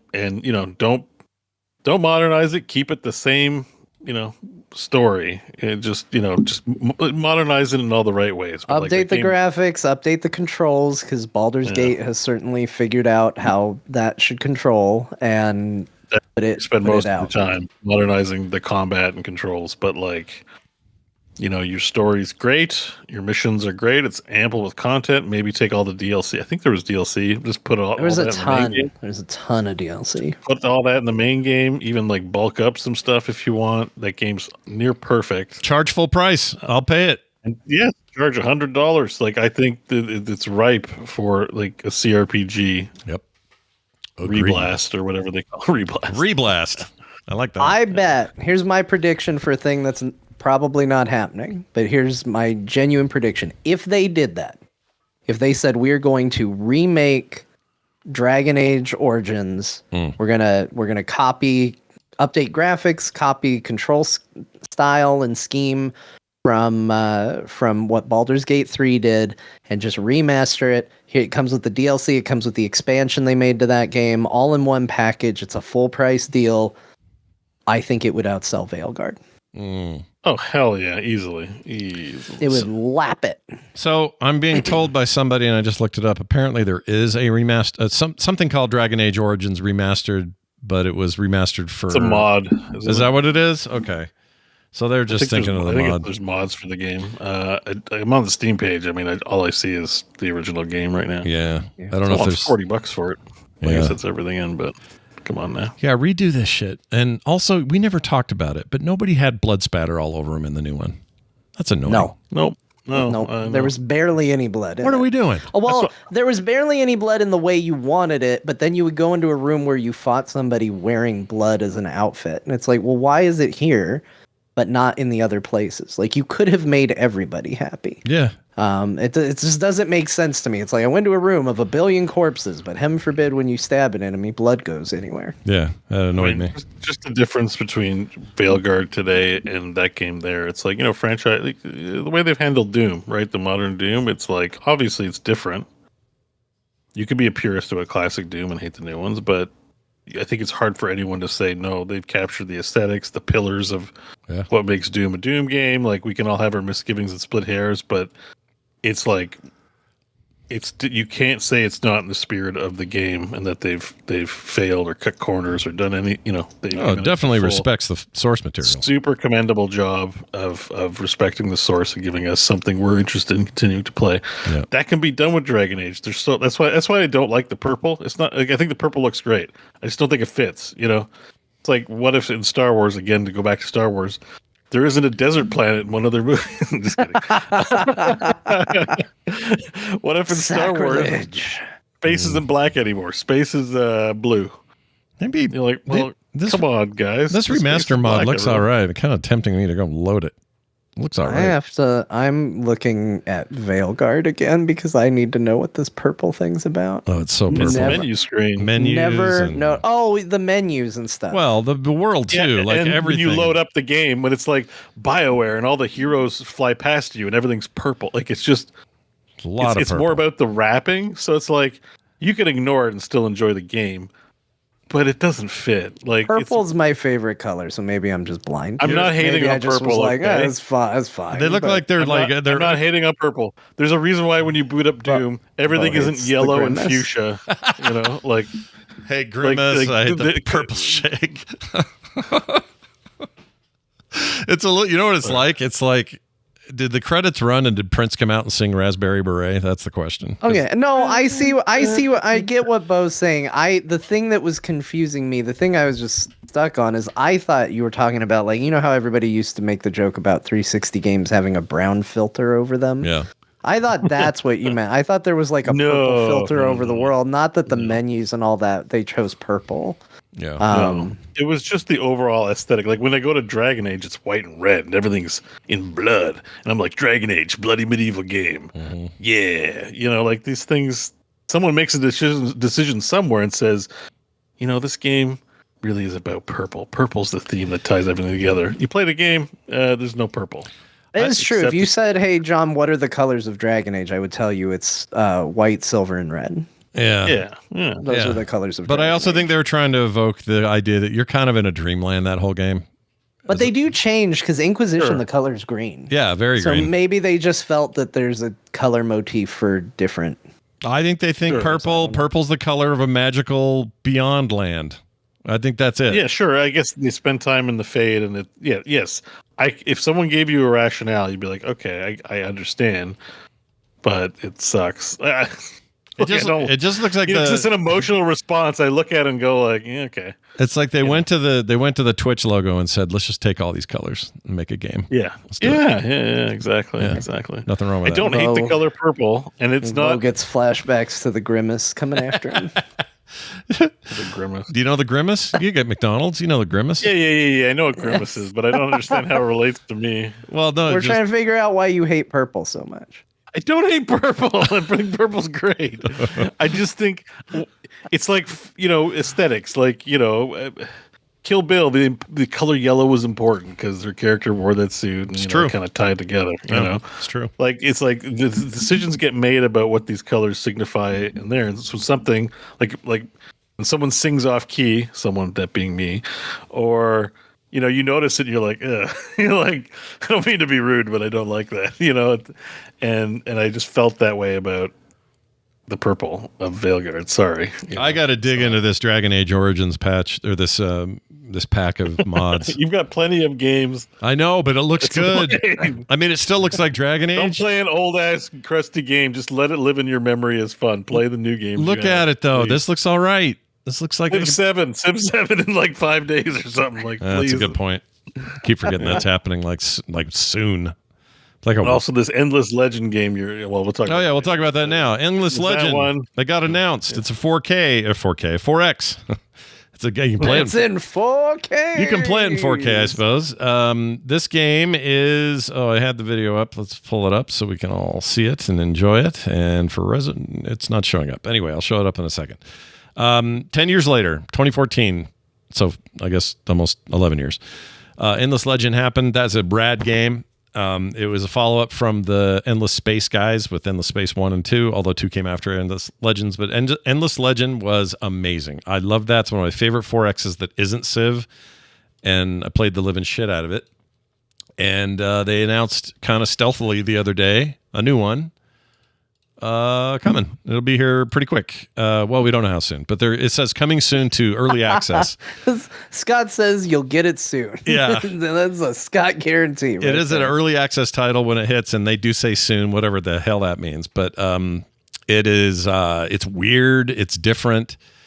It uses a lot of the systems from Endless Space, but does it in this sort of Magic Kingdom, fantasy kind of way. The new graphics look really nice. It's still a lot of the trappings and tropes you think of from a 4X like Civ, but done in kind of their way. I'm really excited about this. So bring it on. Yeah, yep. Cool.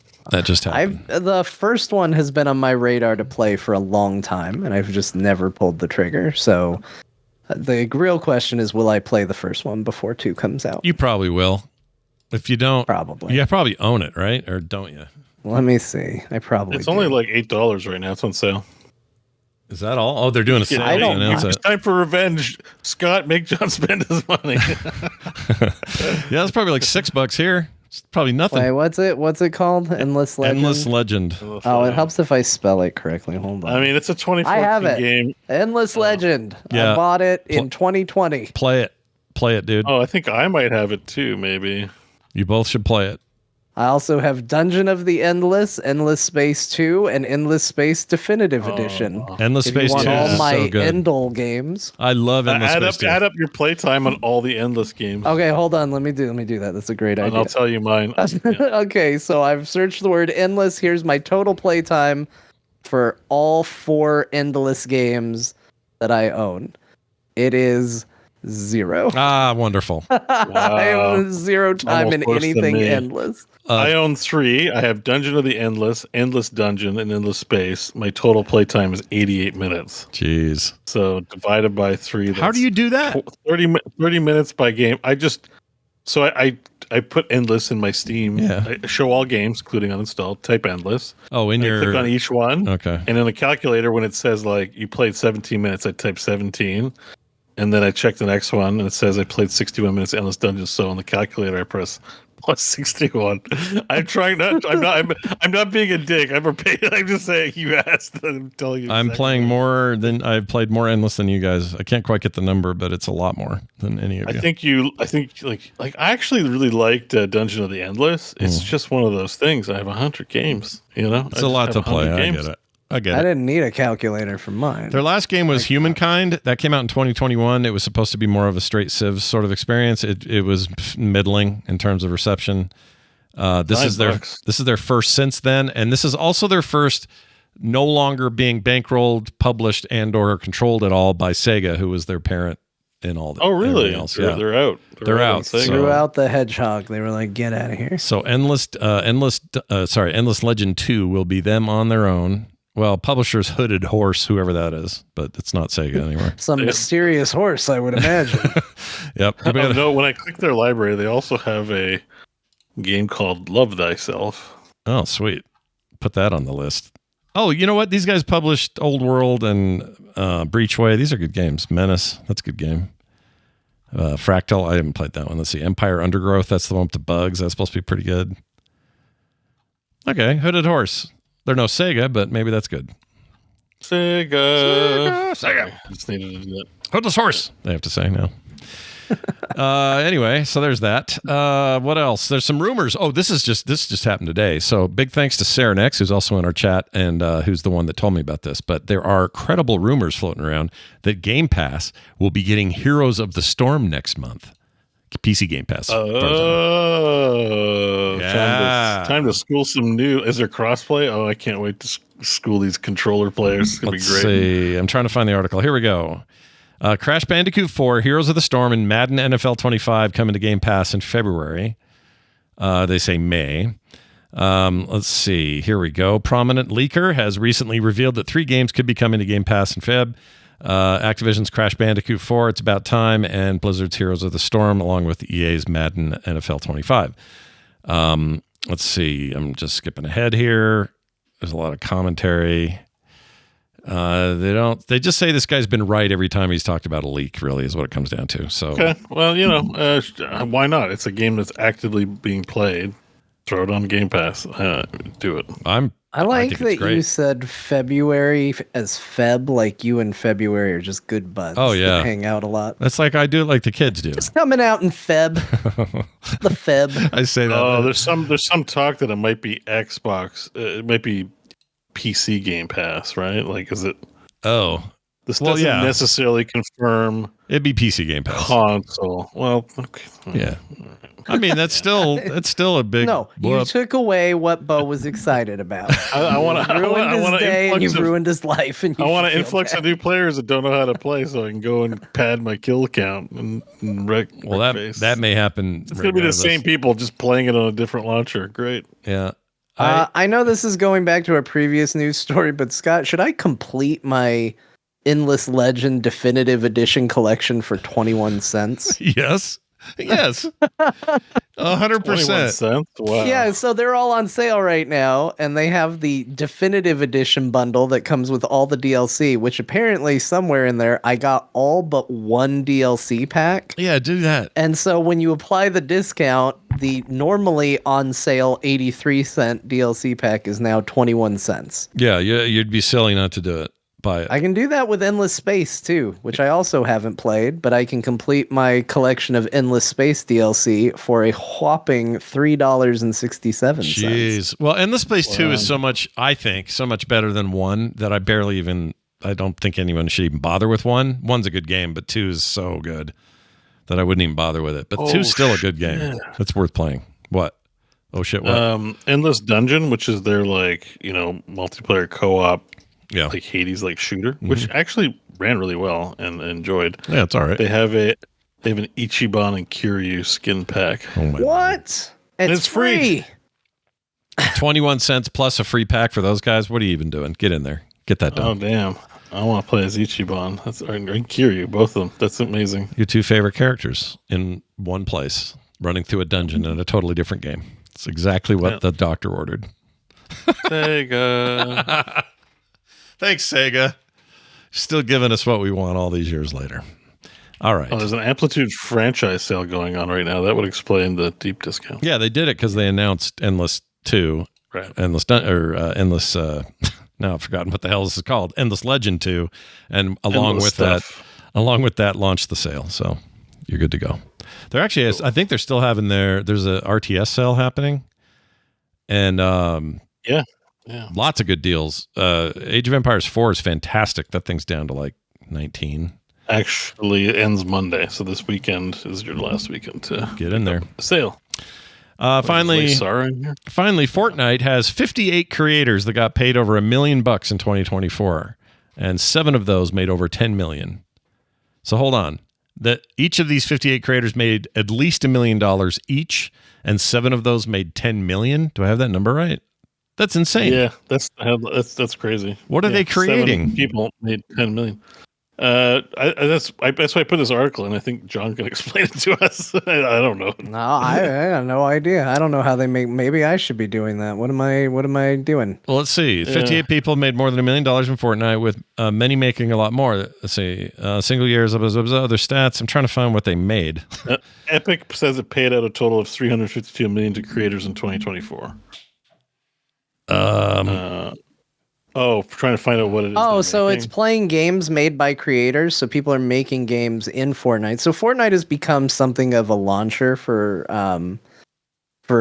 making your own little games within their world. Mm-hmm. I don't know how people make money on those. I don't know how that works. Like, I don't know if you playing in Fortnite and playing someone's created map gets you money. I didn't know that. Maybe that's what I should do. What am I doing? What am I doing with my life? Why am I here? So this is like... why am I talking to you guys? I could be making Fortnite. It's Fortnite Roblox, right? It's Roblox for Fortnite. That's the idea. Yeah, there's like this game called Lumberjack Heroes where you just chop trees, it looks like.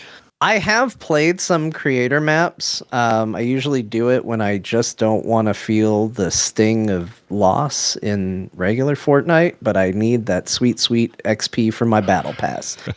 Because you do get experience for your battle pass in regular Fortnite by doing creator maps. Yeah. So it's not like, oh, I went in and wasted my time because I didn't play actual Fortnite. Like they do incentivize you to play these things.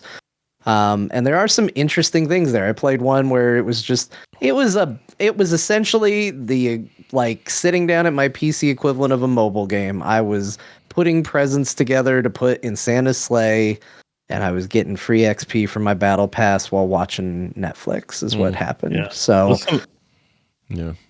Sorry, but listen to this because it's I'm on their PR about this, like from Fortnite directly. In 2024, players spent 5.23 billion hours playing games made by creators, a number that represents 36% of Fortnite playtime total. So a third of playtime is just in creator-made worlds. It still doesn't answer how they're monetizing it, but yeah, I don't get how that's working. But it sounds like the Roblox model is what it sounds like. It sounds like it's like, because these have come and gone. Remember, there was a Core game engine.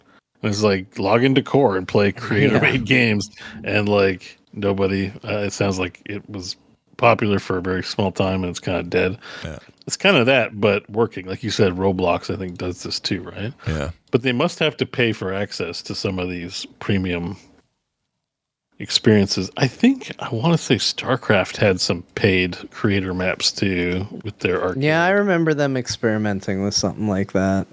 Whether it actually came to fruition or not, but I remember it was definitely on the docket of things for them to do. Maybe this is the place to make Lake Run. Yeah. Imagine all the 8-year-olds playing a 45-year-old guy without pants shitting in a lake. Like, hell yeah. Are you kidding? It'd be the hot new thing. They'd slow down all these Shrek memes or whatever they're all up to these days. Get it going. I mean, it's really kids and their Shrek memes. It's Skibbity adjacent, right? Yeah. Oh, I could probably do a crossover. Oh, Beau. That's the hot thing. I wonder what that Skibbity guy makes. He's probably doing great. It's a Super Lake Run X Skibbity toilet. Like it's one of those collabs. Yeah, I'm excited for your future. This is fantastic. All right. Well, that's it for all the news she wrote. We're going to take a break. When we come back, it's a Dear Martha. It's the games we played this week and your feedback. So come right back. We'll see you in a second. All right, no worries. I'm just going to bring us back, and you don't have to say anything until you want to. All right, here we go. We're coming back in 3, 2, 1. And we're back, everybody. Thanks for hanging in there for us. It's time for us to do a Dear Martha, and we have a good one from Torturous Owl this week. John, he's fond of the hard modes and the prompts and the whatnot. Yeah. So I almost changed the Martha format this week. This week was almost going to be me ranting about something in gaming that upsets me, something like trivial, right? Yeah. And I was all ready for it, but I made the mistake of not writing it down, and as soon as it stopped bugging me, I can't remember what it is anymore, so happens to it's me. not what we're doing. Happens to me all the time. I was really upset about it yesterday, but I couldn't tell you what it is today. I forget this stuff constantly, so do not feel bad. I had a really great idea for a video the other day. I was sure it was amazing. I have no memory of it because I didn't write it down. Yep. And now it's lost to the ages. I know. It sucks. Anyway, here is your Martha grab bag for the week. Here's the background. Martha's husband, a field medic in the Gamers War. All right, those just go on and on, those Gamers Wars. Eternal wars, really, those things.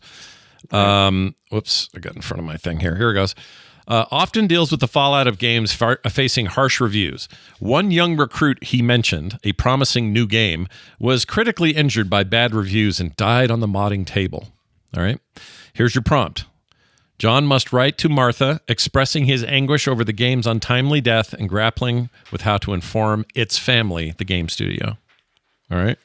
So think of a game that, dies. I'm sure we have examples. I feel like if Torturous Al is going to make me jump through so many hoops, Torturous Al needs to start giving me the game. Telling me which game I'm going to have this opinion on. I'm going to give you one. Let's give you a game that died too early or Concord. All right, Concord. Okay. So we're doing Concord. All right. Punching low. Yep, punching real low. What we're going to do today. Here's your hard mode. Martha's husband worries that his own praise during training may have emboldened the recruit to take risks, leading to its downfall. John should reference a real game, highlighting a feature he overhyped as contributing to its demise. End the letter with a tombstone engraving mentioning that feature. Example, here lies blank, a wallet-friendly indie that did not meet its profit margin. Just an example. Okay. You don't have to do hard mode if you don't want to, but there it is if you want it. No, I feel like I should do that. I'm just reading it now because I was too busy laughing about Concord and I didn't exactly listen to the last bit. Okay, I got it.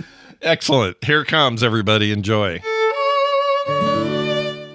My dearest Martha, this job just doesn't get any easier. There's nothing worse than being on the battlefield and seeing a game that should have done well fall in the field of battle and public opinion. Of course, naturally, I'm talking about Concord. A game that in training I said had all the promise in the world. It was the only hero shooter I knew. It was the plain look of the matte palette they chose that drew me to it with its subtle interest. It was its deep-rooted characters like Hot Sauce Lizard Man that made me think maybe this game could do it all. And Martha, if you want to know what brand of Hot Sauce Lizard Man had, Concord promised wonderful updates each month with full cinematics telling you all the ins and outs of these incredibly interesting characters and how their lives were gonna go. But the internet is a cruel place, Martha. And Concord was perhaps before its time. The internet didn't hold with the ideas and the lofty goals that Concord presented. And so it is now that I pour one out over its tombstone. Here lies Concord, a wallet-friendly indie that did not meet its profit margin.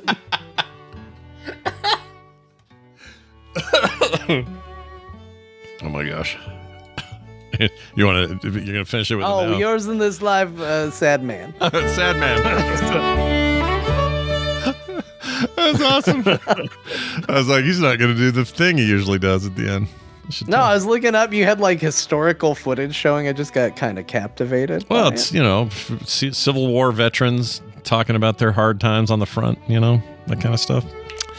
Excellent work as always. Thank you. Who sent this? Torture Sal. We appreciate it. Hey, we got to talk about what we played. We gameplayed some this week, and you guys both played Final Fantasy VII Rebirth on the personal computer. It just launched this week, and in fact, yesterday Beau was busy downloading it as we were doing the coverage. Yeah. There's a little note in there though. I didn't play it yet. Oh, I thought you got in a little. Oh, I assumed he would because I saw the downloading, all the downloading during the show. Yes, I definitely was downloading it, but I kind of got hooked on something else and couldn't rip myself away. God, man, you have got to. You're a damn embarrassment. Yeah, I don't know how you guys live with yourselves. Well, John played it. What do you think there, John? All right, well, it's not a group play. Beau downloaded it, though, so he can speak highly of the download process. Sure. It was amazing, except it choked up my internet pipe. 150 gigs. Like, damn. It's a beast. Sometimes I try to ninja install things on the show, and it didn't work out. No, when they're that big, and you've got a pretty wide pipe up there, I think. I think it just... Yeah, I got gigabit. I got fiber. It doesn't take that long. But yeah. Anyways, let's not make this about me. John, what do you think? What do you think of Final Fantasy Rebirth, John? I'm so glad I'm finally playing this game that I've technically owned and had access to for about a year now. It's good to finally get around to it. I'm not noticing any frame rate issues that I heard about because I'm playing it on the PC. But Rebirth is really good so far. I wish I have spent more time with it. I know it eventually kind of turns into a more open world type experience. Right now, it's very linear. I know, Beau, you played a little bit of it, right? So if I talk about the opening to the game, it's not I played like a couple of rounds of Queen's Card in the first town, and basically as soon as you get to the open world, that's where I got. Okay, so I didn't even make it that far. So Beau's actually played more of this video game than me. And it is a shared play, just in a non-synchronous way. You played it very different times. It was a year ago. Yeah. Yeah. All right. It's really interesting because this game does it opens up with what would be kind of a confusing cutscene to anybody that has played the game or experienced Final Fantasy VII in general. Like the opening cutscene is meant to intrigue you and probably confuse you a little bit because it ends with the events of the previous game going very differently than how they went in the previous game. And then it cuts to a storytelling scene, which results in gameplay in the form of a flashback, which is actually in Final Fantasy VII. And it's a very cool segment going through an area called Mount Nibble or Nibble. Nipple. I don't remember how they pronounce it. Mount Nipple. I never really said it out loud. Yeah. They say it, and I was like, I couldn't remember what it was. As soon as they said it, I was like, oh, it's not what I thought. Let me ask you a question real quick about the ending, not in the way you remember it ending. Is it because you made choices as a player in the first game that may have ended differently? Or is it that the game has decided to retcon its own ending? Or I don't get it. Neither. It's neither. They want you confused. Okay. There is one spoiler I know about Final Fantasy Rebirth, and I will tell you that it is intentionally confusing. Okay. They did this on purpose. Yes, they want you to start looking at it and going, this doesn't make a lick of sense.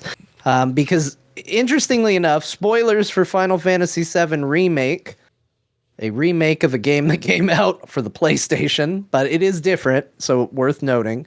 The last thing you do in Final Fantasy VII Remake is destroy Fate, which basically is the game's story way of potentially telling you that we don't necessarily have to adhere to the story of Final Fantasy VII anymore.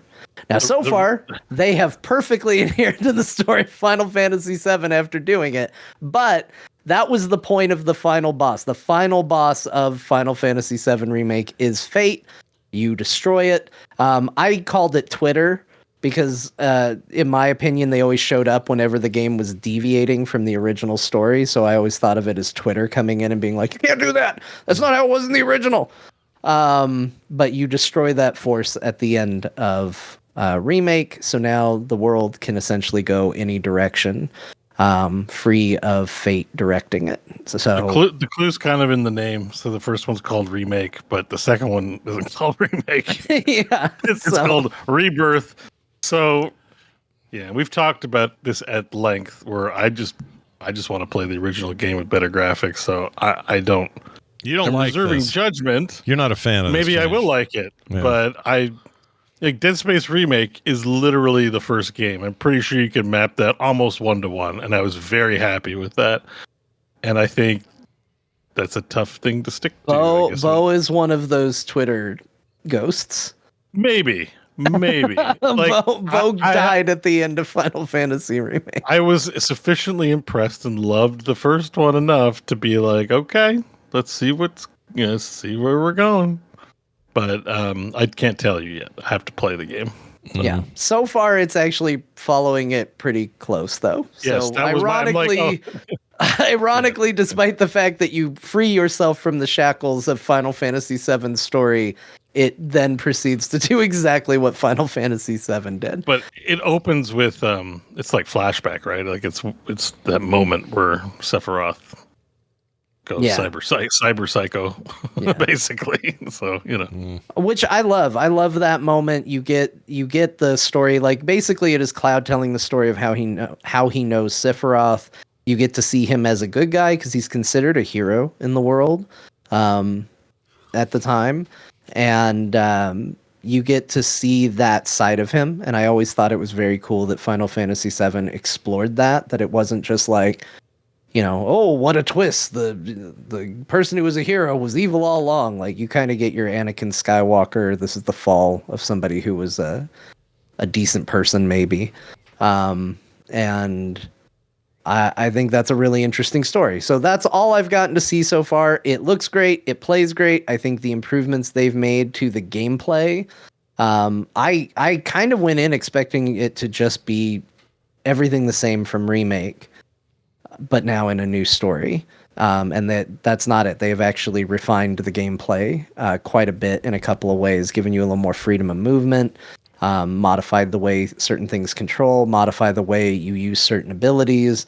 They've made, I think, really good improvements to the game. I think Rebirth plays better than Remake did. And it looks better. But I'm not that far into it. So that's really all I have to say. And Remake, I really liked the combat and the systems in the combat that slow everybody down. So I kind of had this hybrid of tactical decision making mixed with real time combat. I thought that was really fun, and being able to switch between the characters, like that stuff's really good. That's all still here, right? Like they're still yes. Okay, all right. They just refined that, made it better, or whatever. Yeah, and they've made it. They made it to where you can do quick keys for inputting commands, so it's less menu driven. So while you're in the moment, so one of the things I didn't know, and maybe it was true in Remake, but I never paid enough attention to my skills to know this, but Cloud has an ability called Braver, which is a special attack where he kind of flies up in the air and arcs down with his sword. And this game makes it very clear, hey, that move is way more effective if you do it in the air.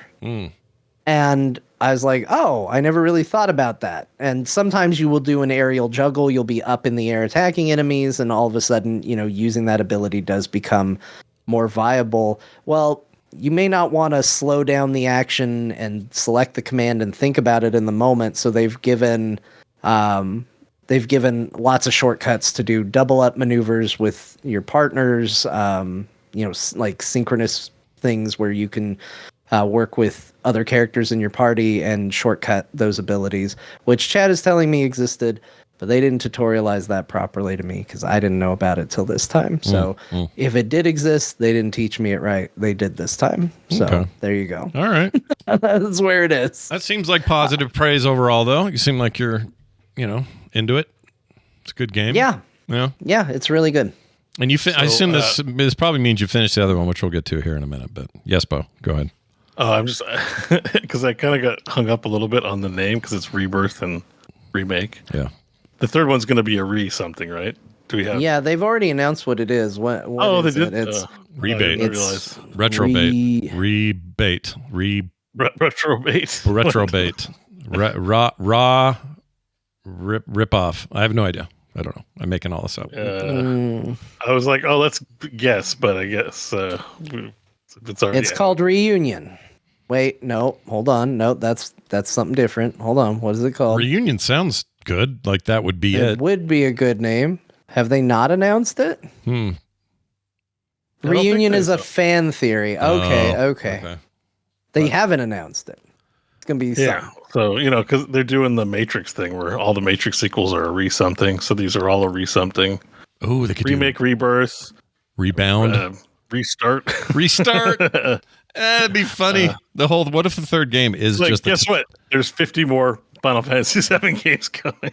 It's like, no. Oh man, I do love seeing the regular old yellow chocobo chicken looking chicken chocobos. Look at these guys. Maybe it's redone.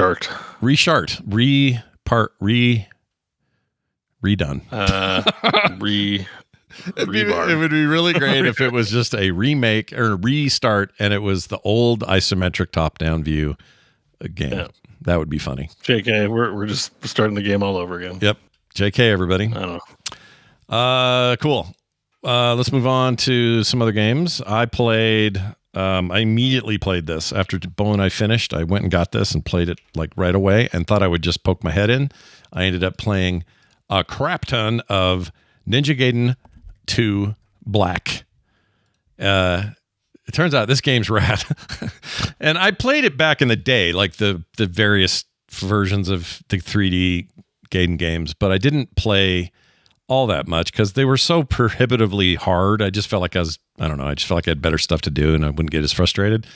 This game's got a nice difficulty slider, so there's like normal, which is what I'm playing on. There's more of a story mode, and then there's 3 or 4 really hard modes after that.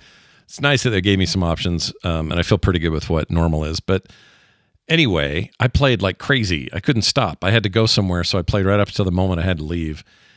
And it's full of cheesy late aughts or early aughts, late 90s dialogue. The action is still super good. The blood is great.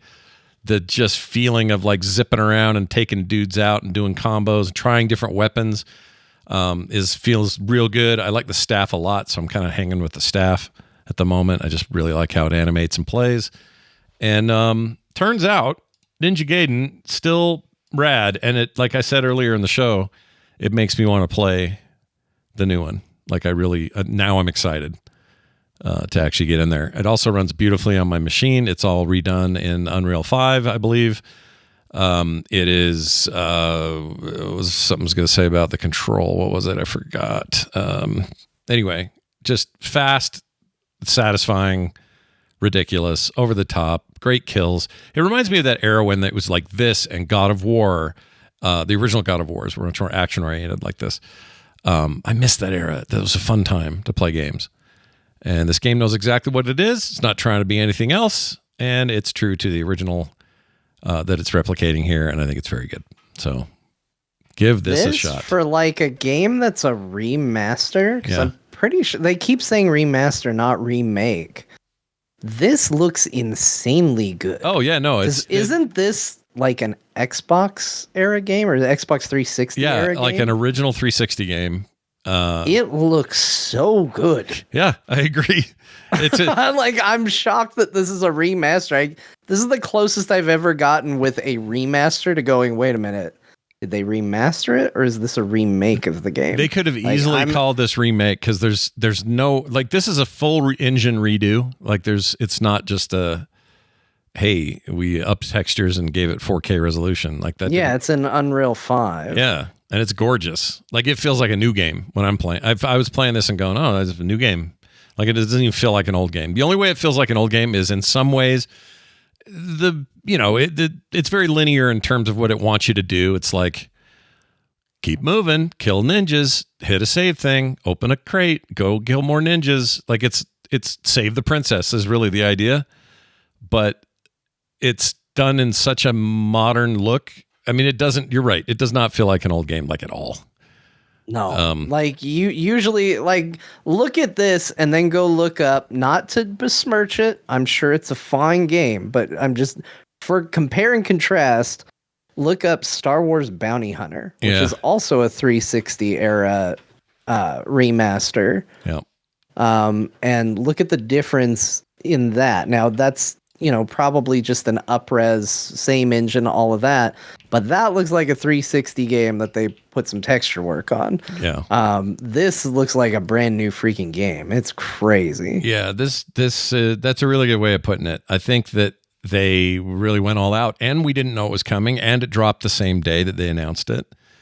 Like, it's kind of crazy that they did this. And I think it had the effect they wanted, which is get everybody super stoked for a new one and then giving them something to play in the meantime, especially on Game Pass where you're not have to pay for it. It's just there day one. But if you're going to get it on Steam, you're going to pay full price. It's really, really good. I played it like crazy. I can't wait to play more. It's great. It just really harkens to a time that I oh yeah, look at this Star Wars thing. So you're right. Like, this looks like a 360 game without much change, does it? The Star Wars game. Like up-resed, better textures, all of that, but it looks like a 360 game. Yeah. No one, when you hear this was a 360 game, you don't remastered, you go, okay, this doesn't look like a 360 game remastered. No, it looks modern. I mean, I know the engine change is the difference there, but like it's shockingly good. Yeah, it's great. I would call this a must play if you're a fan of the series at all. And if you have Game Pass in particular, it's just a no-brainer. Just go play it. It's out there. That's Ninja Gaiden 2 Black, which is the correct title, it turns out. I verified it. Let's see. Thank goodness you are here, or you're here. Heard of this game before? No? Well? Yes. Oh, you did. I did. Yeah. I thought. Good. I'm glad you weren't expecting that, were you, Scott? No, I wasn't, now that you say it. I did hear this game, but I didn't pull the trigger on it because lots of games and less. I have actually heard of this game too. But the reason I've heard of it is because I know Matt Berry's involved and somehow. Yes, he is involved. So is a bunch of really funny British and otherwise kind of that part of the world. Actors, voice actors, writers, that sort of stuff. It's from the what was the Goose one? Untitled Goose Game. Same devs. And I think so. There's this theory that there's no such thing as a funny video game. Like, video games can't make you laugh. And I think that there are good arguments to why that's true of most games that try. They fail usually, but there are a few games where it's like, oh no, they got a laugh out of me in that part or whatever. This thing makes me laugh the whole way through. Like, every scene I have chuckled, and out loud and by myself, not just because somebody else is watching it with me. The movie, see, it feels like a movie. The game is funny as shit. There's lots of physical comedy. There is subtle stuff. It's all very British, very Northern England sensibility, kind of funny. I'm trying to think what people would compare it to. I guess maybe, I don't know, like, I don't even know what to compare it to. Maybe a little bit of IT Crowd, but it's not quite what I'm looking at. It's something else. Maybe more like the movies with what's his name, like Hot Fuzz and Shaun of the Dead or whatever. It's kind of that vibe. Anyway, just these quirky little British characters doing quirky little things in this little weird town. And the dialogue is insane. It's all funny. Like, literally laugh out loud moments. There have been a couple of times where I had to actually pause it. I was laughing so hard. I am not used to that in a video game. That never happens. I just don't think stuff's that funny. This game is really funny. Now you're like, well, it's a game, right, Scott? Look at this weird bit. It does this thing with like actual video of these like old buses. It's like old archive video from this tiny town in Northern England or wherever the hell it is. And then it goes right back to that cartoon thing. And what you do in the game, it's a little like an adventure game, but more experimental than that. You end up in areas, let's say the center of town in a town square or something. And then your job is to go around. Let's see if I can find a good place to show you that. Here he is walking around town. Around town, you have one ability with the X button, and that is to walk around and slap stuff. So if you see a person, you go up and you slap. Just you go, like in real life. Yeah, just like real life. Ability you got. So you go to the one guy and you go schwack, and the person will say something. They'll go, "Hey, today's such a weird day." Have some story to tell. If you whack him again, he might finish his story, and then the third time or many times after, he'll just go like it's just annoying them. And then but they may give you hints about what you need to do. So, and usually you'll know you're on a quest because the guy will go or the lady will go, "Thank goodness you're here. I need you to blank." And that's the name of the game, right? And so it'll kind of give you hints on what to do. You just slap shit until it makes sense. Like, oh yeah, I'm slapping all these barrels. That will start up all this beer production for this bar guy. Now I'm going to go into this tube. Here he goes. Gets sucked in there. Like you solve puzzles kind of just by interacting. Just slap it, see what happens. Listen to what the guy says, laugh at it because it was funny, and then go try to figure out what he needed. And it's all kinds of stuff. Everything's interactable. You'll look at a thing and go, well, there's no way that tree matters. But then you go slap the tree and like 1,000 ants come out of it, and it's important that they did. And you got to figure out where the ants are coming from or why they're there or whatever. You're just kind of running around doing this as this little like half bald guy. Are you a person or like a demon? Like you're a person, and tiny. You're You're tiny, but you're like there's this scene right here. I'm going to show you. I should show you like the whole. I can probably play the audio from this. This is great. So this guy's stuck in a hole in town, and you finally figure out a way to get him out, and it's because this lard. You got this big ball of lard that you finally dislodged. Here, let me just play this bit. This is after you've solved the puzzle, and now this guy can actually lube himself out of this hole. Ooh, hello.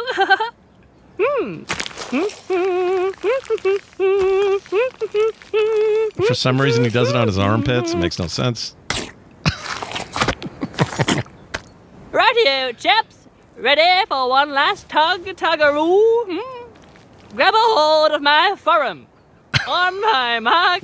My forum. 3, 2, 1. Oh! Ooh. What's this? 'Twas nary a tuppence. 'Twas a threepence.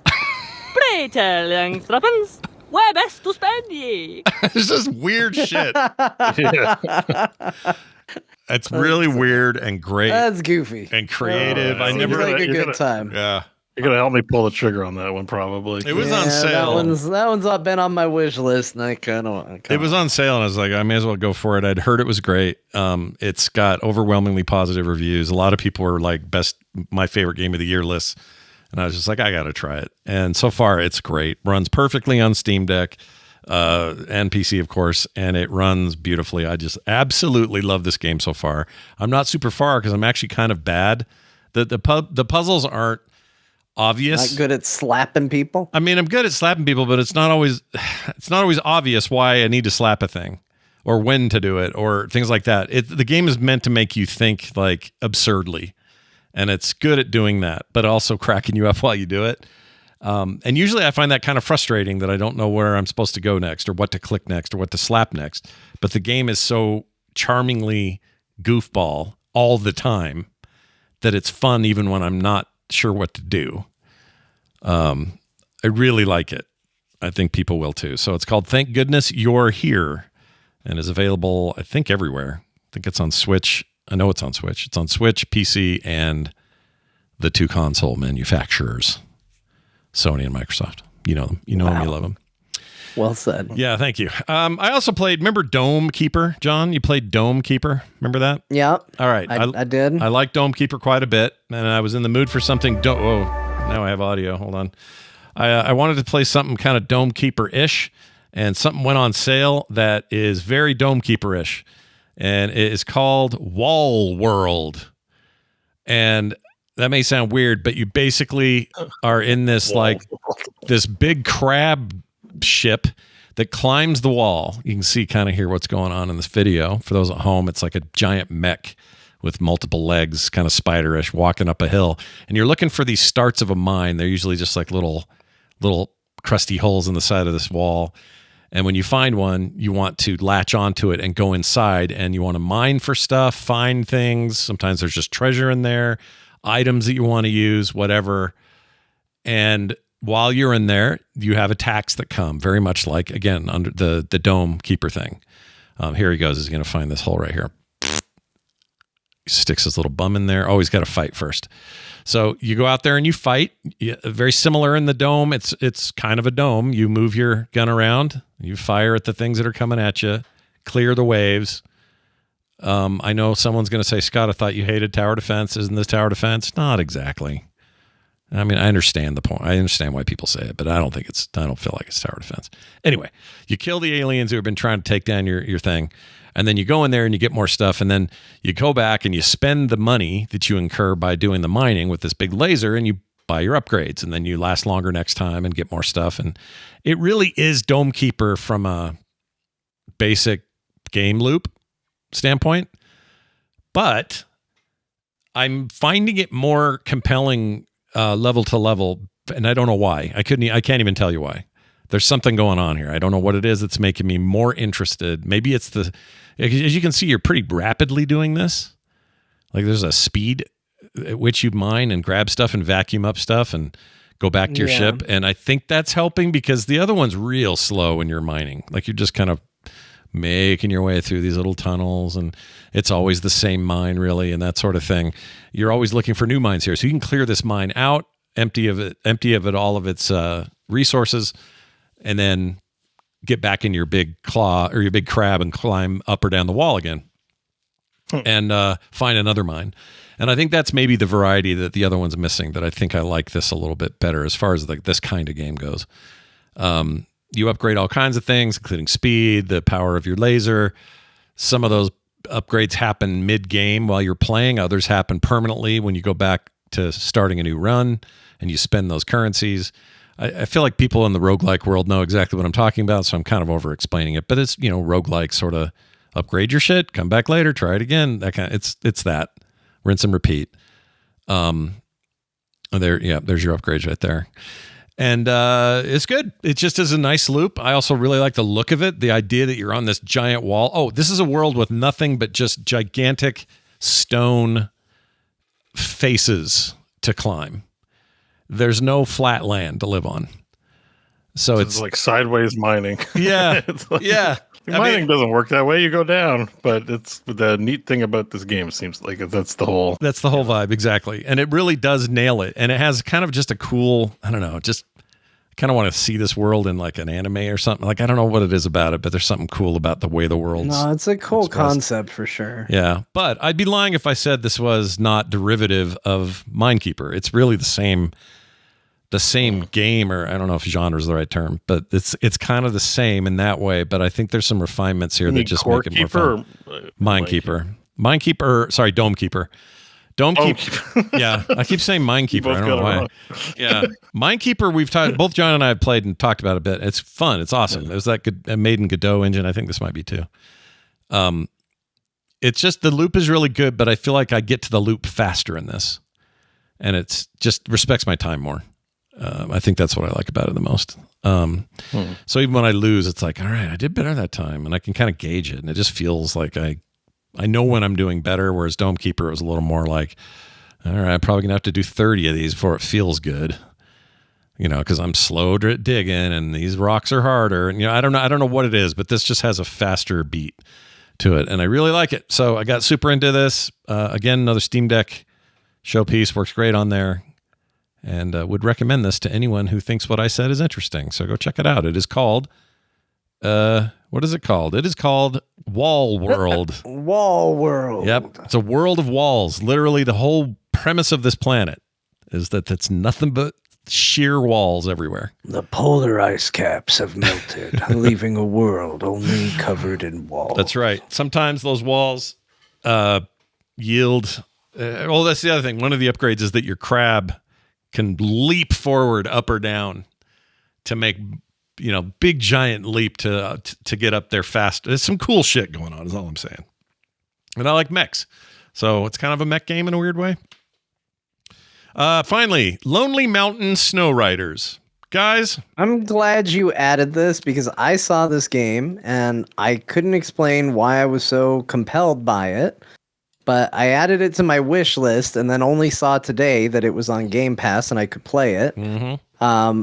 I don't know why I am so compelled by this game. So tell me about this game because I think it looks awesome. I think I can tell you what's I think I bet we're sharing the same reason it's compelling. I could be wrong, but I'll explain. So these are the guys that did the bike version of this. Like it's even the same style, kind of blocky characters. And it used to be like BMX bikes down a hill.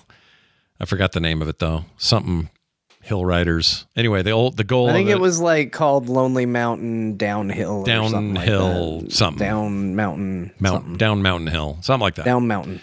Very cool game. Also on Game Pass, I think. But this is a game from that team, and it is skiing. So the goal is, this is me playing, by the way, and this is me just starting, and I really don't know what I'm doing yet because the control scheme takes a second to get your head around. Once you do, it's fine. Or when I say it's me playing, it's this robot I made. He's playing right now. Oh, yeah. Nice animation on this guy, by the way. Yeah, cool. I had a fun time dinking around with him. He has some fun animation. He has a little fart thing he does with his head once in a while. Anyway, you ski and you're trying to beat times and get down the quickest and beat some scores and get these 3 medals so that you can move on to the next place and then move on to the next biome. And there's different biomes, but they're all snow based. Some are in the desert with snow. Some are like this that you're seeing here. Oh my gosh, I suck. And how did you mount that wall? It's really hard to. It's once you understand what it's doing, the controls will make sense. At first, it's a little off-putting because I don't know what the word is. It's my daughter says it's like playing.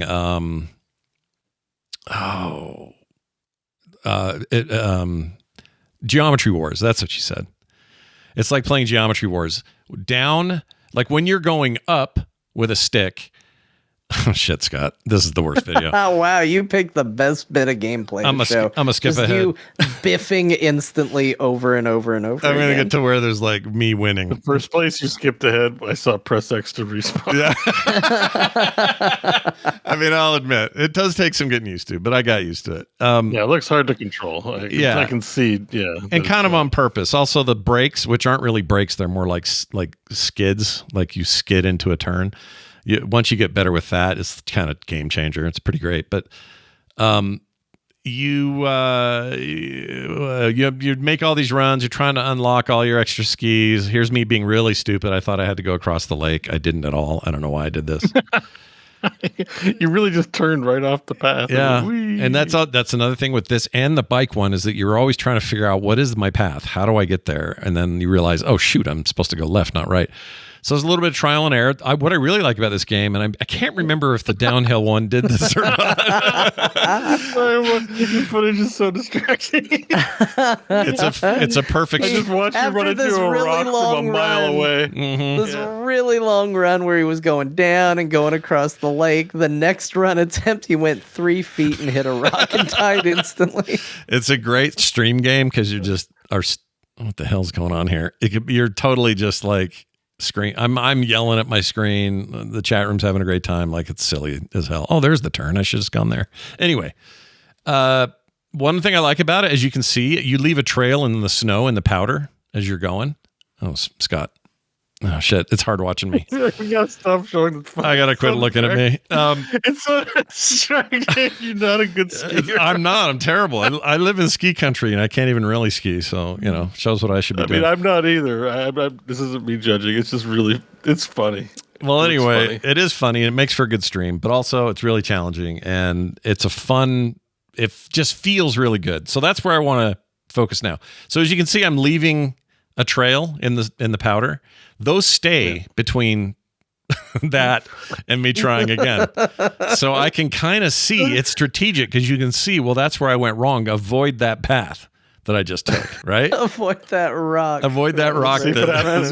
Oh, you did it. Yeah, I got it this time. I remember. He's getting out of control. There goes a tree. And you have like check marks and all the things, or checkpoints is what I meant to say. Not marks. Why I think I like it and why I think this appeals to John and maybe other players is there is a very 1080 snowboarding vibe to it. 1080 snowboarding on the N64 was a revelatory experience for me. The SSX games kind of too, but mostly 1080.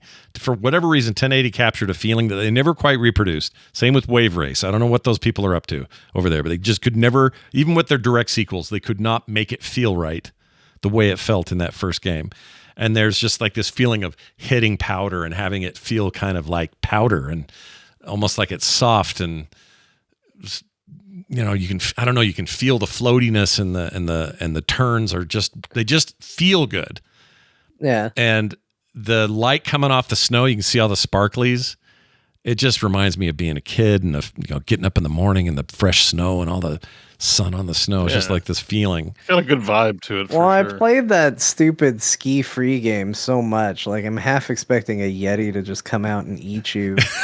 Like, I've always had a soft spot for this kind of game, and in the snow and up on the mountain doing this sort of stuff. Like, I'm really interested in it. I love those sorts of things, and like, the way I know that SSX was a great game series is because it was exactly what I didn't want. Like, I wanted free exploring a mountain, skiing around, doing cool things.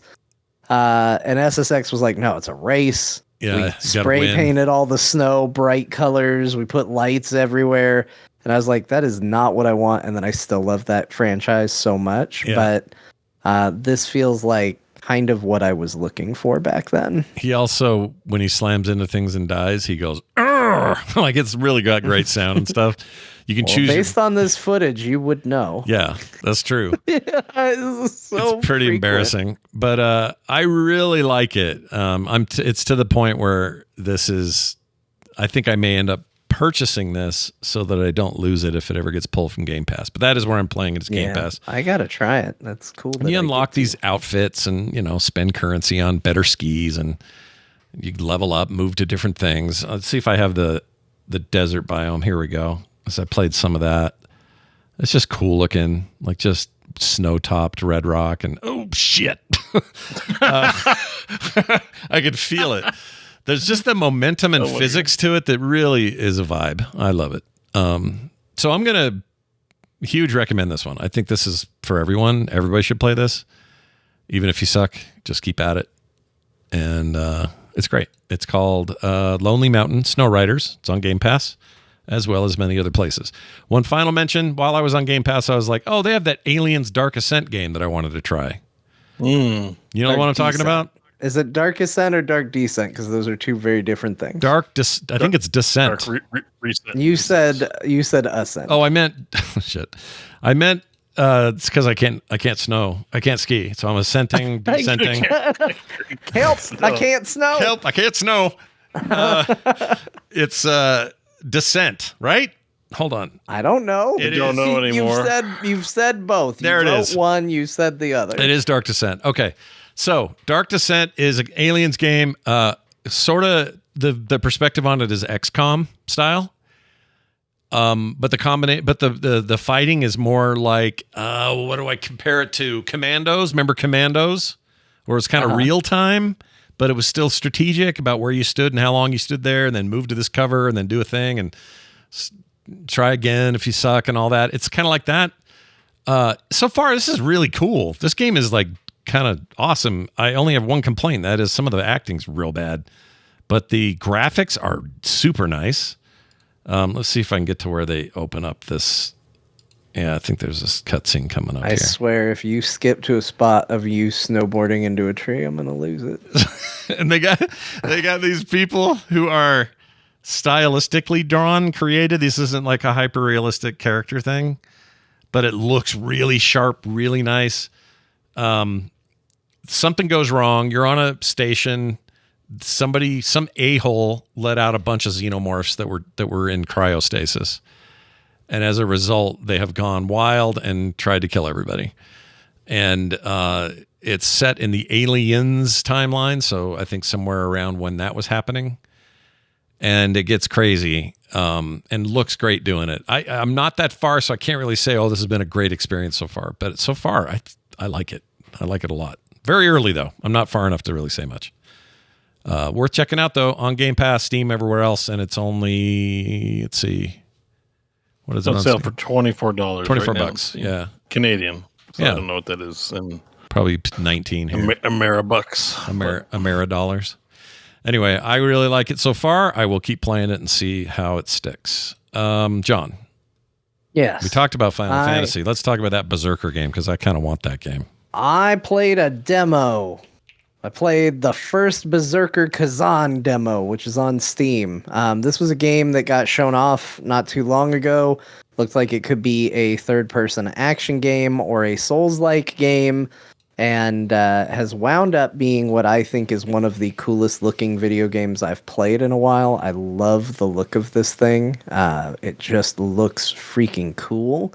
And ultimately, Scott, when we saw this, you and I actually had a bit of a debate. You said it looked like a Souls-like game, and I responded the way I usually do. Not every third-person action game is a Souls-like game, and it turns out it's kind of a Souls-like. It's a Souls-like game. Damn, love it. Cool. It feels like a marriage between a Souls-like game and a third-person action game, but definitely the Souls-like DNA was a little bit stronger than the third-person action game, because it definitely has maybe a more arcadey approach to like how Dark Souls handles a lot of things, but definitely in that same vein. But I really liked my time with this. It's difficult, but it felt difficult in a deliberate way.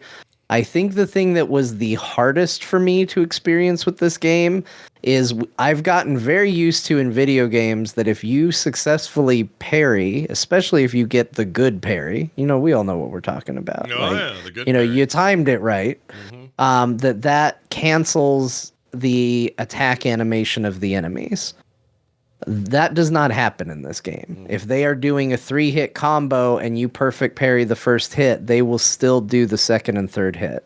Okay. And that has taken a very long time for my brain to get around the idea that, but I perfectly blocked. Why are they going to continue to hit me? So that has been the biggest area of difficulty for me, is it doesn't behave the way I expect a video game to behave. You gotta like chain parry? Do you know? Yeah, you have to. The idea is that you chain parry, and successful parries build up a stagger meter, or like a fatigue for them. I don't think it's stagger. And they're basically their endurance, which then opens you up for a strong, brutal hit if you can drain all of it. So the idea is that you block multiple times, which is going to be more devastating to them because you'll drain their endurance, and then you can do a bigger hit. It's really, really cool once you start getting your head around it. But again, it took me a while because that is not how video games work in my mind at the moment. So once I started figuring out how the systems work around it, I started having a lot of fun with this game. Because again, it's very beautiful. One of my favorite things, you were just talking about it earlier, Beau, with I want to see the armor on my character. This is one of those games. Everything you equip, you see right there on your character. And I think that is really cool, a really nice touch. I think the game looks amazing. The gameplay feels tight. Again, it's a little different in how it behaves than what I expect. But it is incredibly bloody, is incredibly violent, and it's a lot of fun. I don't know if Scott's going to love this. I think it might be a step too far in the Souls like realm, but I do think that it feels like a decent bridge where he might get some enjoyment out of. Beau, I do think you might enjoy this. I'm hyped as hell now. Like this game, it just looks and plays really, really good. It's beautiful. Gosh dang, it looks pretty. Like just this weird combo of almost like sketch art and realism. I don't even know what to call it. It's really neat. I don't know if this is accurate, but like from all the materials I see, even including what Scott's showing now, it looks like the level's kind of Unreal Engine, but then the animation is like cell shaded anime. Like it's this weird sort of Who-Framed Roger Rabbit hybrid that nobody asked for, but is like it's working. Deliberate and neat. Is that when you play the actual game? Do you still get that? Yeah, it's one of those things where as you're playing it, you just are constantly looking at it going, this feels like a incredible mesh of several different styles that actually come together very cohesively, even though it's clearly different things. Yeah, that's hard to do. I'm impressed with how this looks. I'd watch, like a full-blown 3D movie out of this. Look at these slices. Damn. All right, that looks awesome. Not happy. I wish it was more of action 3D. I was hoping you were right that it was more that, but it sounds like if you're a Souls fan, you're gonna be happy. I have another question for you, just on the Souls-like front, because in this battle we're watching, he has an axe in the right hand and a broadsword, looks like, in the left hand. Yeah. Is that like the same equip system as like Elden Ring? Like they're each separately equipped, or no? So that is a weapon type, which is a sword and axe combo. As far as I played in the demo, I did not get any different weapon types, and it's one slot. So it's not like I equipped a sword and an axe. That's the weapon. It's sword and axe combo. I did get more powerful versions of it with like additional stats and stuff, but I would imagine that there are potentially different weapons you will eventually I think find. I've seen him with like a claymore and stuff like that. So there's definitely gonna be other weapons. I was just curious how if they did that. I don't know. So he's kind of an anime man, isn't he? A little bit of an anime vibe I'm getting out of it. Yeah. Okay. I mean, the Berzerker thing is probably... Is it based on that? Meant to call ideas of... Or not call, but, to invoke, Berserk, which is a beloved hyper-violent anime, right? But, it's its own thing, but I think it's... I like that Berserk anime. I think John told me to watch it, I think if you do an anime and you put the word Berserk in some shape or form in it, that's going to create expectations maybe with anime audiences. So you better, it better be that, and it looks like it is that. Ooh, there's a difficulty slider though, easy or normal. Maybe I'd do okay. No, is there? Yeah, I didn't maybe. see that in the demo. It says right here, difficulty intended for players. Maybe I just skipped it. Maybe I just did normal by default and didn't pay enough attention to it. But. I mean, if it's just less like bang your head against the wall, which I respect it as a gameplay thing. I just don't have time for it. If it will let me go in there and do a little more hack and slash and a little less, be perfect at everything, I think I could be convinced. I'd play it. Yeah. Yeah. I wish. Give it a try. It's a demo. I played a demo, and you can play a demo too. That's right. Go out there and give it a try if you want to. Yeah. You too can play a demo. Yeah. All right. Awesome. That's called, where is it? The first Berzerker Khazan. There it is. The first Berzerker. My daughter says Berzerker. Berzerker Khazan. All right. You also beat the Roottrees Are Dead, which you talked about last week a little bit. How'd that all pan out? I checked this game out and I beat the Roottrees Are Dead. I thought, man, this was great. What a great time I had with it. And then I discovered that beating the game unlocks a second game. Whoa. Called Roottree Mania, which is not an insane surprise. They do show on the menu that there's a thing called Roottree Mania, but they don't tell you what it is. Once you beat the main story of that game, there is another game that you play. It's in the game. It's not another game to buy. It is a new game, and it's a harder game, as a matter of fact. So the challenge actually goes up. Which is kind of nice because when I played the Roottrees Are Dead, you're filling in a family tree. And so, for example, in order to lock it in, you have to put in a picture of the person, you have to put in their name, and you have to put in their profession. And so the pictures were obtained through, evidence you would find. You take a picture of it, any faces you saw, you could click, that would get you the portrait. For the profession, there was a list of professions you could choose from. And for the name, there was a list of names. And it was a complete list of the names that you would use, which, as you could probably imagine, by the time you're getting near the end of the game, you can kind of cheese a little bit, which I did. Because it doesn't matter if I deduced it from the in-game world or the systems I was looking at, I still deduced it. So I was looking at a family tree. They had one particular last name. There were 3 people. It was a person and 2 kids. I was like, hey, pretty safe to say that this is who they are and this is where they should go. And, I didn't find that in the evidence. I basically was like, that's how family trees work. That's what I'm going to put in. This mode is actually harder because instead of having a list of all the names you will be using, you have a list of first names and a list of last names. And you have to pick and assemble the name together. So they are not giving you the names that you'll be using. You are having to assemble them, which means you have to put even more due diligence into your research and who's going where. So they're making you earn it. I have not gone too deep into Roottrees Mania yet. I spent so much time just locked in on the first game that I was like, okay, I hit my goal. I was kind of marathoning it. I was getting grumpy when people interrupted me while I was doing it. Because I'd be sitting there trying to think my way through a puzzle, and then, my wife would come in and ask me something. I go, I'm doing an important case. This is an important job. I'm doing important works in here. Yeah. And, I was getting too into it. So I was like, when I was done, I was like, I got to step away from this. I didn't expect there was going to be a second game. So I gotta chill a little bit. But I think it's really cool. I'm actually thrilled that it's there. I'm looking forward to getting into it. And I continue, if you like games like Obra Dinn, if you like puzzle games, this is a really great game to get. It's seen a lot of support. I feel like I patch it on Steam every day. Every time the patch notes, they're like, yeah, more spelling errors. Stuff like that. Yeah. Seems like it's the most common one because there's a lot of text in there.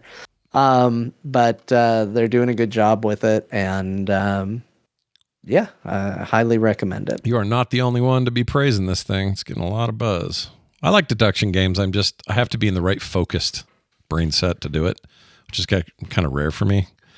I'm all over the place with my... I'm learning that I'm the same way, because if I'm going to do one, I've learned that I don't like to be disturbed. Yeah. Doing it.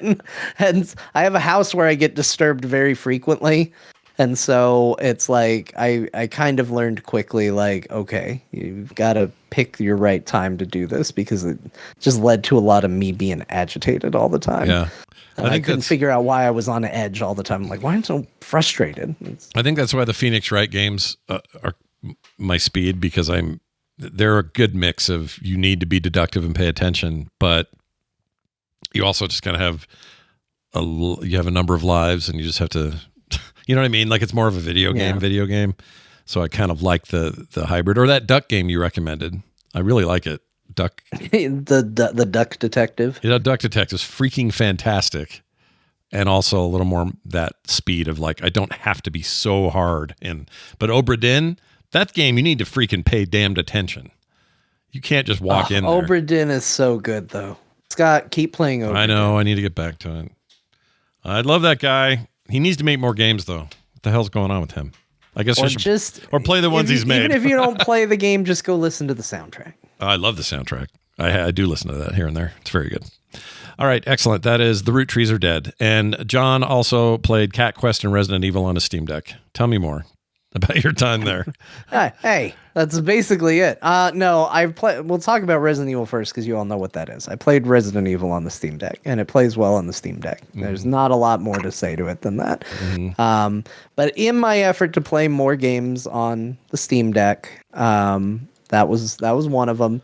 The other one I got into was Cat Quest, which was a game that my wife had been pushing me to play ever since we talked about the trailer for Cat Quest 3, Pirates of the Caribbean, or whatever it was. Whatever it is, and I cringed and made jokes about it. And then my wife said, you got to play it.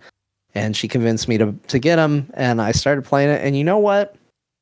That game, it's not... It punches above its weight. Exceptional. Yeah. But it does everything it sets out to do well. Yeah. It's basically Diablo Jr. in a lot of ways. The third game is even more so that way. But yeah, I mean, I've talked about all three of these on the show as I've played them. And I think they're delightful and funny and quirky, and the writing's fun. But you're right. They are exactly what they are. I don't know how else to put it. Yeah. They just are what they are. I don't know if there would ever be a world, and I'm sure we're going to hear from the person now, but I don't know if there would ever be anybody that's like, oh, that's my favorite video game ever made. Like, to me, it just doesn't hit the highs that other video games do, but it is exactly like, it is stalwart in its quality. It's like, no, this is what I am, and I'm very good at it. Yep. Are you exceptional at it? No, I execute what I set out to do perfectly, and don't worry about it. Yeah. Like, you do quests, you're a little cat, there's cat puns, there's combat, You It's level simple, up, but weapons, it's effective. classes, you get basically. new gear. Yeah. You can see the gear on your freaking stupid cat. Like it's exactly what it sets out to be.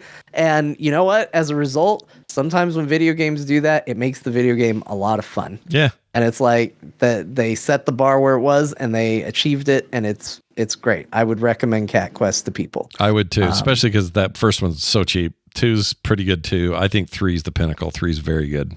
And I'm excited to get to 3 because that's where the cats are sailing around. Yeah, they're pirates. You got a boat, and it's just it goes full hog on the whole thing. All the things that made the first one fun, they just get better and better as the series goes along.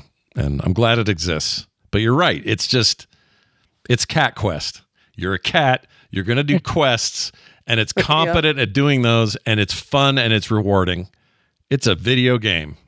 It's not, it's not insane. It's just like, hey, is this armor better? Yeah. Why? Because it made the one stat number go up, or 2 stats went up and 1 went down. Like, none of it is really that complicated. It's kind of nuts, but it's good. Yeah, I agree.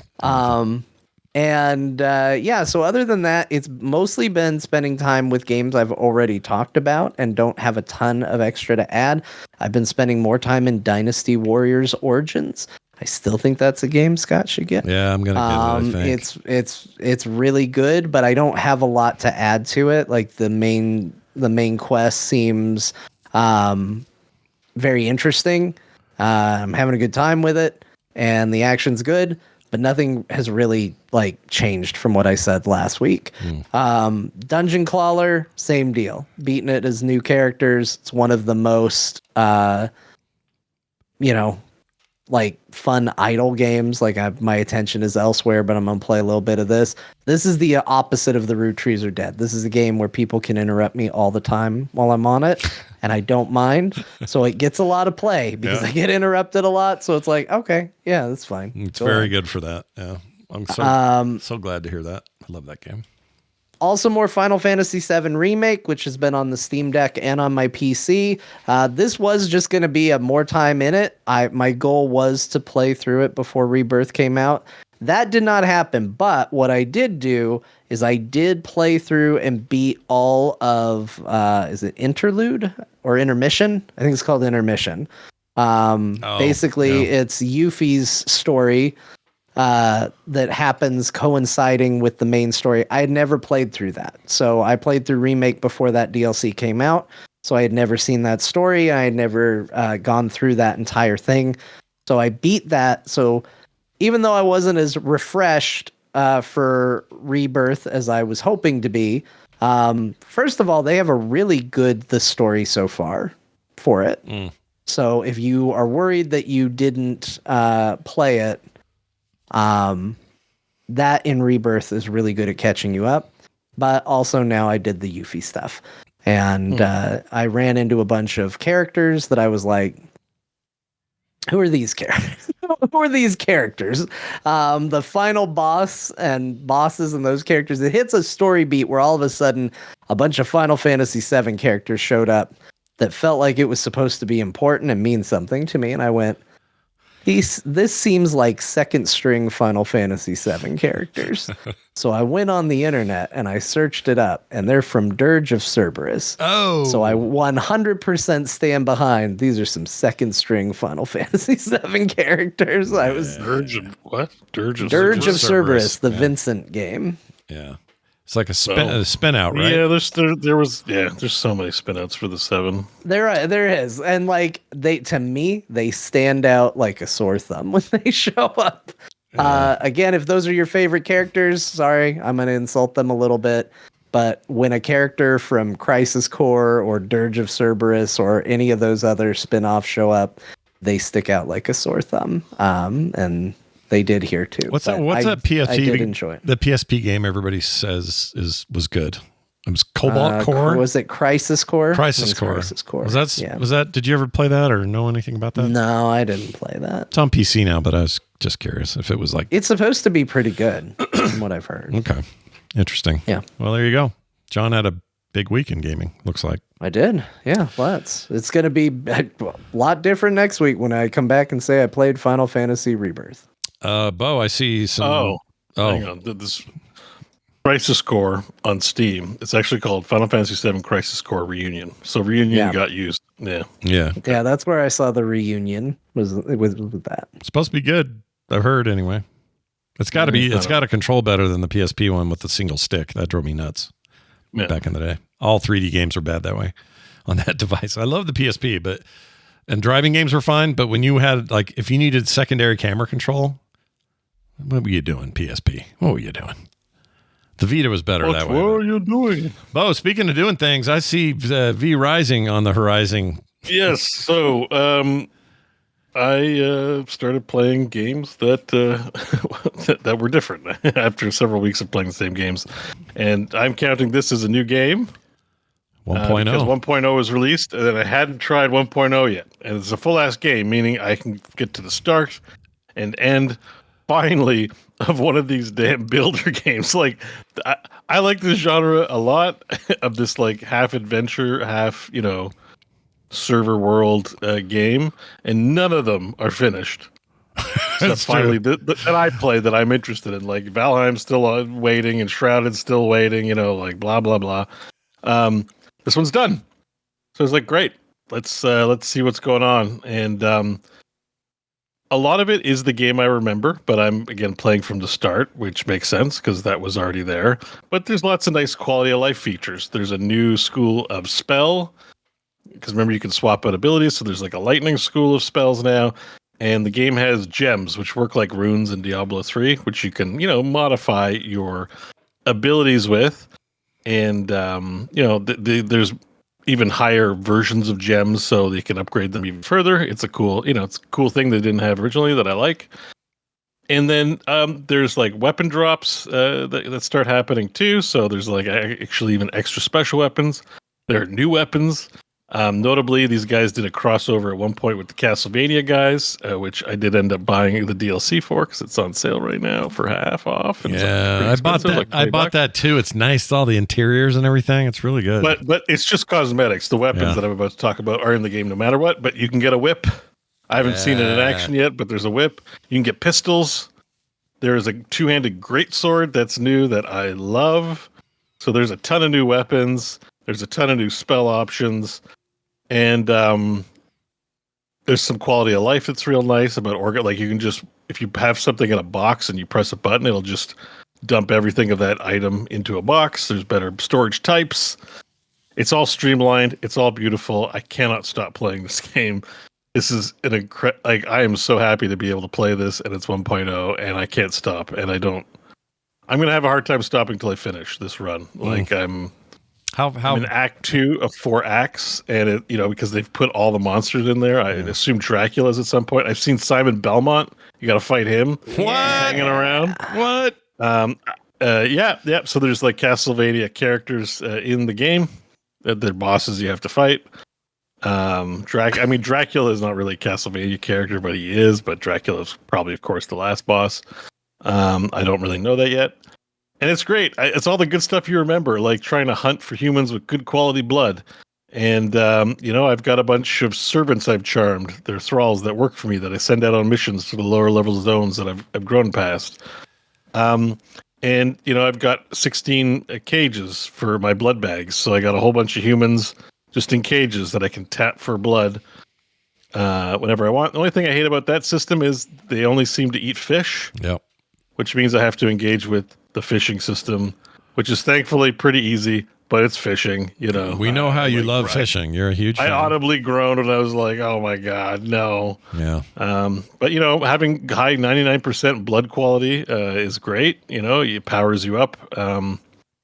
So it's worth it to go grab a few fat mobies. That's the one of the fishes in the game. Is Alucard in the game? Does he hang around? He might be, actually. I haven't gotten that far yet. It's not again, this isn't a story game. There is some lore and story to it, but they don't foreshadow or anything. And the stuff deep in the kill list, they block out. You can only kind of see what's in your level range for kill list, and a lot of it's stuff that was in the original game. So I haven't seen the new content. There seems to be like 2 pretty well developed new zones from when I last played, because there was already a lot in the game when we got there. But I'm looking forward to more, and I think there might even be some end game activities. I'm not sure what that's all about. I know there was some of that early on, but the combat's fun. It's fun, and like being like, damn, I need some cotton and some iron. I want to go out and I'm gonna go do a run to terrorize the countryside and get some cotton. And you're like, oh shit, there's garlic. And garlic's bad. And there's like a holy symbol. You're like, I need to make holy potions. That whole loop of I gotta build this and I gotta build this and I need to upgrade. All the devices are pretty fun in that game. It's awesome. So I've played a ton of that this week, and I'm full hooked. Like I don't think it's gonna let me go until I'm done. That was always the fear of starting up something like that. I'm like, I'm gonna like this, but technically new release, and I'm really stoked to play. Yeah, It's think too about bad, it. It though. stopped you from playing a game that you bought a whole console for. Think of that. Yeah. You know what I mean? Like that's how into Bought the game V-Rising. twice. Yeah, twice you bought this game. But I think it's a genre thing. I think like RPGs are like big asks. Yeah, they're asking a lot for your time. Not big asks. They're big like attention investments. Yeah. I think like my vibe right now has been like I want low attention investment kind of games, where like I can pay attention to the moment, do fun combat. But when you play a game like this and you're not paying attention to the story, you got to ask yourself, why am I playing it? Like you should get into the narrative and stuff. And I just haven't been in that headspace. It hasn't. So I don't know. I just can't force it. But I probably gonna boot up Final Fantasy like this weekend. I do really want to play it. It was kind of bad timing. I'm like, let me check out V-Rising. I got to play some new games. Yeah. I was like, this game's really, really, really good. There you go. Available now. V-Rising 1.0. And you've been streaming it, so catch Beau's streams when he does it. It's fun. How's Witchfire? Witchfire, a game Johnbot hasn't played. Really piqued my interest last week that I purchased it and played it. Actually insane. I can't imagine buying a game and playing it. This is crazy. I know. Weird. Isn't that crazy? Yeah. So this game is an early access. Like a lot of games in my life. It's an unfinished game. However, the stuff we talked about pretty much confirm it's true. So the way it works is there just seems to be these static maps. They're not procedurally generated, but what gets spawned on them is random. And basically, the idea behind doing an expedition is you're like trying to go collect resources for your home base hub to unlock shit, to have the Pope mail you items through a magic mirror. I'm sorry, it's the Pope? You say the Pope? Yeah, the Pope. The Pope's, you work for the Pope. Like it's meant to be the actual, like an actual Pope? They don't really reference like Europe, but they just call him as the Pope of the church. Awesome. I love it. Yeah. The Pope is on your team apparently in this. Okay. And so, anyways, you go into this portal. You go do an expedition. You shoot things. If you die, you'll drop everything. And I think you can recover like your Witchfire, which is like currency basically. But you don't want to die, so you might not finish. You might be like, shit, I'm gonna get out of here, go back, upgrade stuff, then I'll come back. And that's kind of the gameplay loop. Like once you finish a map, it seems like you do all the major objectives in the map and clear it out, and then you go to the next one. The bosses are called the Familiars. I've only gotten to a boss, but was too chicken to take him on because I had tons of resources and didn't want to get owned after he hit me a couple times and I lost my health. So I was like, it's that kind real quick. It's that kind of game, It's the kind of game of like you take your time. But that's like the basic gameplay loop. Now, the real winner of this is the aesthetic. It's really got a really cool vibe of being in the forest, fighting, gross zombies and, bush people and stuff like that. And, ghosties. And the other big draw is that the gunplay, even though it's like this medieval, witchy game, it plays like Destiny. It literally feels like the jumpy floatiness. You can just double jump. That's some high praise because that's the best thing about those games. For no reason. The shooting and the moment-to-moment gameplay is incredible. And you kind of think, well, it's a little dissonant to be like an acrobatic shooty guy in a fantasy game. You know what? But there's like no story. There's no rationale. It's just what the game is. It's enjoyable. Like it's about all the rationalization there is for that. Looks fun. So yeah. The only thing I would complain a little bit about is sometimes the levels feel a bit empty as you go from like point to point, and then the monsters will spawn. I wish it was a little more cranked up on the adrenaline side. Like, you know, the open world of Destiny, like not when you do like a mission, but like when you're just riding like a sometimes, stupid bike. Yeah. Right. And so sometimes you're just walking around and nothing much is happening. Like, I don't like that about that. That's very boring. That's a very like bad side of Destiny when you're like in the realm and you're just going, you know what I mean? It doesn't feel like active. And it has that vibe too, which is like, I say it's a probably negative part, but it's fun. I enjoyed it, you know, like gave it a couple hours and had a good time with it. Witchfire, it's called. And I kind of want to check it out. The Destiny combat's a big draw.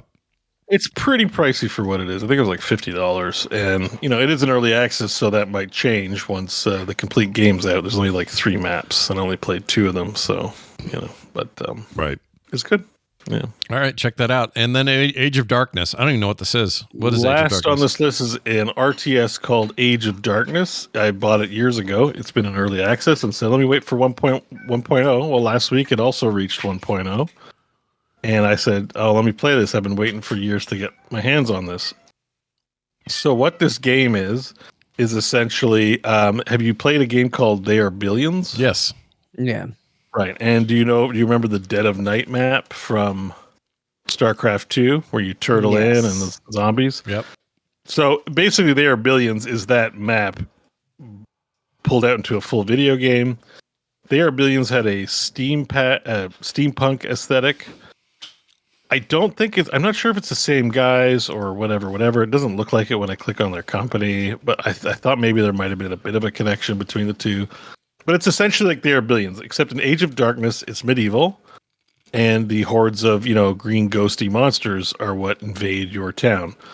The controls play command card style, just like you would play StarCraft. It's like 1-to-1. If you have StarCraft skills, you can easily wrap your head around putting buildings down, putting up structures, fielding units, researching tech, and then going out into the map and getting resources and doing mini objectives, then coming back to turtle up for the attack phase when the hordes come at you.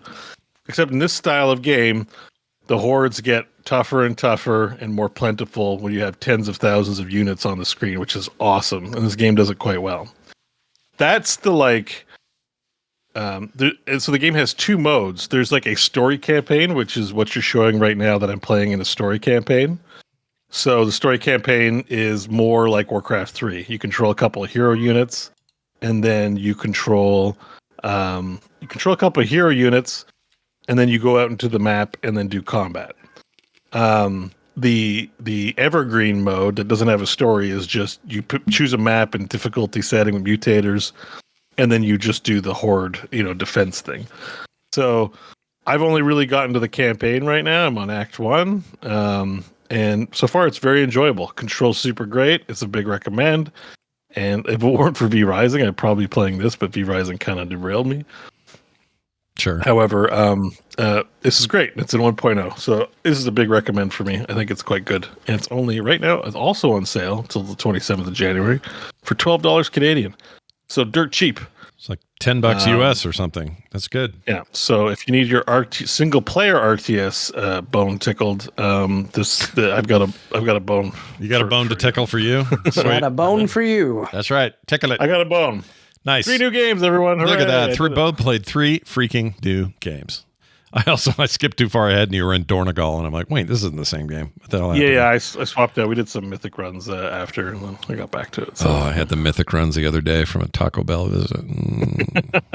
Just do it. I didn't That'll really. do it. Oh, I guess it's a... did I talk about it last week? What? I did, yeah. Never mind. What? I got my 2,500 rating. Oh, yeah, you did. You did tell us, which is awesome, by the way. Congratulations. Yeah, but that was last week, so it's fine. Thank you. Well done. You've beaten the World of Warcraft, basically, is what you've done. Let's get to some texts and some voicemails before we get out of here. Quick voicemail. I guess I got to play the thing. That's a good question. Here's a text from a listener. He sent this to 801-471-0462, and it goes like this. For Core, have any of you played the Goat Simulator 3? My 9 and 6-year-olds have been playing the hell out of it, and apparently, LOL, keep up the amazing work. I always am curious about Goat Simulator, and then I don't pull the trigger. And I've played it a couple times with the kids. The kids like it a lot. Is it just stupid, or I mean, I don't mean that in a bad way, but like it's just like, oh, I launched a goat across it's just dumb. It's just dumb fun. It's just to do stupid stuff and laugh and unlock ways to be more dumb. Okay, I mean, there's nothing wrong with that. It's fine. It sounds like great. It's kind of like, you remember Bang on Balls? Yeah, I love Bang on. I played a little Bang on Balls this week. It's like that, but more if Bang on Balls was kind of just like a meme. Oh, I see. Yeah, goat thing. It's that same principle. Go around, cause chaos, stupid stuff, unlocks other stupid stuff. Here's a dumb costume. It's a little less of a game, a little more of a meme, but it's it's fun, and kids will get a good laugh out of it. All right. I do love Bang On. I played a little Bang On Balls because I was checking it on deck. By the way, fantastic on Steam Deck. Runs like a dream on there. And man, that game's good. Yeah, Bang On Balls is awesome. It is real good. All right. Here's another one. You can put Doom on a John Deere, but what will you do with it? Unquote. He's taking this quote from our last episode. I believe I said you can put Doom on a John Deere, but what are you going to actually do with it? Because you run Doom on everything. We talked about the PDF that could run Doom. Anyway, he says, I want to see someone finish the entire game on a pregnancy test, and then we'll see the Doom pregnancy test speed runs start to crop up. Oh, you know what? I like that idea. Let's make that happen. I would watch it. I'd watch it. I'd be into it. Let's see it. Yeah. Yeah. I mean, there's enough computing power probably in some pregnancy tests. Some of those things, they're like all in one. They're not just chemical reactions. There's like a little computer in there. You could probably. Nobody did that already? I don't think so. I looked. I couldn't find anything on a pregnancy test. Okay. I see. It's pregnancy test Doom. No, it's just the novelty of having it running. I'm not seeing a speed run. Yeah, the fact that it can run at all is usually what what people are doing. Like that PDF thing, you can't really play it. It's pretty unplayable. Yeah, like you tried to run. You kind of play it, but not really. Yeah, I was gonna say you tried, and then it was really slideshowy, right? It was really bad. Yeah, it's not a great way to play a video game. I mean, it could be played. I'm sure someone could play it and beat it, but yeah. But why? Why? You probably need a pregnancy test with a good processor. The new GPUs for the pregnancy test. You got to wait for those. All right, that's it for text. We do have a voicemail, though. This is about doing different outros on the show. Scott, I've listened to your show forever, and today I learned that your outro, where you talk about frog pants, changes. I did not know this because I've never listened to the last 30 seconds or so of the episodes. I'm going to need you to let me know when these things change so that I can enjoy the little inside jokes you do with them. I'm letting you know right now that today we have a new one. Okay? So stick around. Coltrane. Enjoy the one notice you're going to get because we're going to forget by now. Oh yeah, I'm never gonna remember it again. But just know that they're going to change up a lot because I got a bunch of new ones, and this one today is a new one. So you're going to want to stick around for the outro today. It's going to be real good. Okay, it's short and sweet like all of them, but it is definitely new and different. I think John's going to like it in particular. I'm not even sure why, but I think you will. I always do. Good. 801. It's got naughty broccoli in it. Yeah. Finally. Bum broccoli. That is it for those. Again, 801-471-0462 will get you voicemail or text. And if you would rather email us, talktothecore@gmail.com is the email address. And if you're thinking, Scott, I know you have a voicemail from me. Why aren't you playing it? I have like 40 to 100 of these to go through. I'm way behind. We have 40, 100? 40 to 100 is what I meant to say. 40. Okay, we should do. TO. Do we need to do a clean out episode at some point? Let's get those voicemails. Probably, but problem is it's a giant pot full of voicemails for all shows, so I need to separate them and figure out what's what. We'll take voicemails for other shows. Yeah, you want? Yeah, we'll do their work for them. Yeah, play one. I'll take a TMS. Dear Film Sack, why is it Liam Neeson will take any movie and John can answer that? I like it. Yeah. Well, Liam Neeson, we hold him in high prestige, but he's a man of a very particular set of skills. That's right. And those skills are acting and bringing joy to people. Yep. He's a family man, and he doesn't feel that he needs to be pigeonholed to specific roles. He can branch out and do roles of any kind. That's right. Next voicemail. You know what? All right. I like this idea. The other shows might be mad that I'm doing our stuff on here, but we'll see. I think you can. That's fine. They can leave a voicemail, and I'll answer that one. All right. I think you can double dip. I think it's fair to. We're not going to make a habit of this or anything. I'm just saying. Yeah, that's a good point. Well, because people will want to hear their responses to it. That's true. That's true. All right. Well, I'll consider it. But we'll let you know. Anyway, either way, send your stuff to all those places. That'd be great. And a reminder that we're brought to you by your help over on patreon.com/core show. That includes Xeno, KC, Snake NL, and Madpacker. Just 3. What did you just say? What word salad just came out of your mouth? Xeno, KC, Snake NL, and Madpacker. Okay, well with the and it made a little more sense. Yeah, a little bit, barely though. But these are real people who support us on the show. If you want to come put a really cool nickname in there and support us as well, you can go to there and do it. You'll get no commercials ever, pre-show content every week, and monthly benefits like video game art in the mail and host specials every month.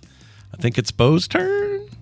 It's my turn. I'm working on it. I know. Sorry, everyone. No, you're good. I just can't remember. I can never remember who's who, but I think I got to get to it. Let's do. I'm John. You're John. I'm Scott. He's Beau, and together we make Core. Anyway, thank you for supporting us over there, everybody. Please make your way there and help us out. Patreon.com/core show. Frogpants.com/core for all other things. We hand the microphone to Grandma to catch us up on what we talked about today as far as games. Do it, Grandma. I know you don't remember what they said, what the games were. You're busy with your Netflix and your YouTubes, and this is the games they played because you weren't paying attention. Final Fantasy VII Rebirth. Ninja Gaiden 2 Black. Thank goodness you're here. That's a game. I'm not talking to you. I guess we're grateful for you. Thanks. Whatever. Wall World, Lonely Mountain Snowriders, Aliens Dark Descent, the first Berzerker Khazan, the demo, the Roottrees Are Dead, Cat Quest, Resident Evil, Dynasty Warriors Origins, Dungeon Crawler, Final Fantasy VII Remake, V-Rising, Witchfire, and Age of Darkness. Wow, that's perfect. I don't know that I've ever heard games read better than today. Yeah, thank you, Grandma. Yeah. Thanks. Take the night off. For real, just chill. Wait, no, can you make dinner first, please? Oh, well. I take every night off. Nobody calls me. You sound like my You want to mom. watch Jeopardy with me tonight, Grandma? Oh, yeah. What is the 1910s? What is Dungeon Crawler? Well, there you go. There you have it. Thanks, everybody, for listening. Thanks for being here. Come back next week for more. When we do another core, we'll see you then.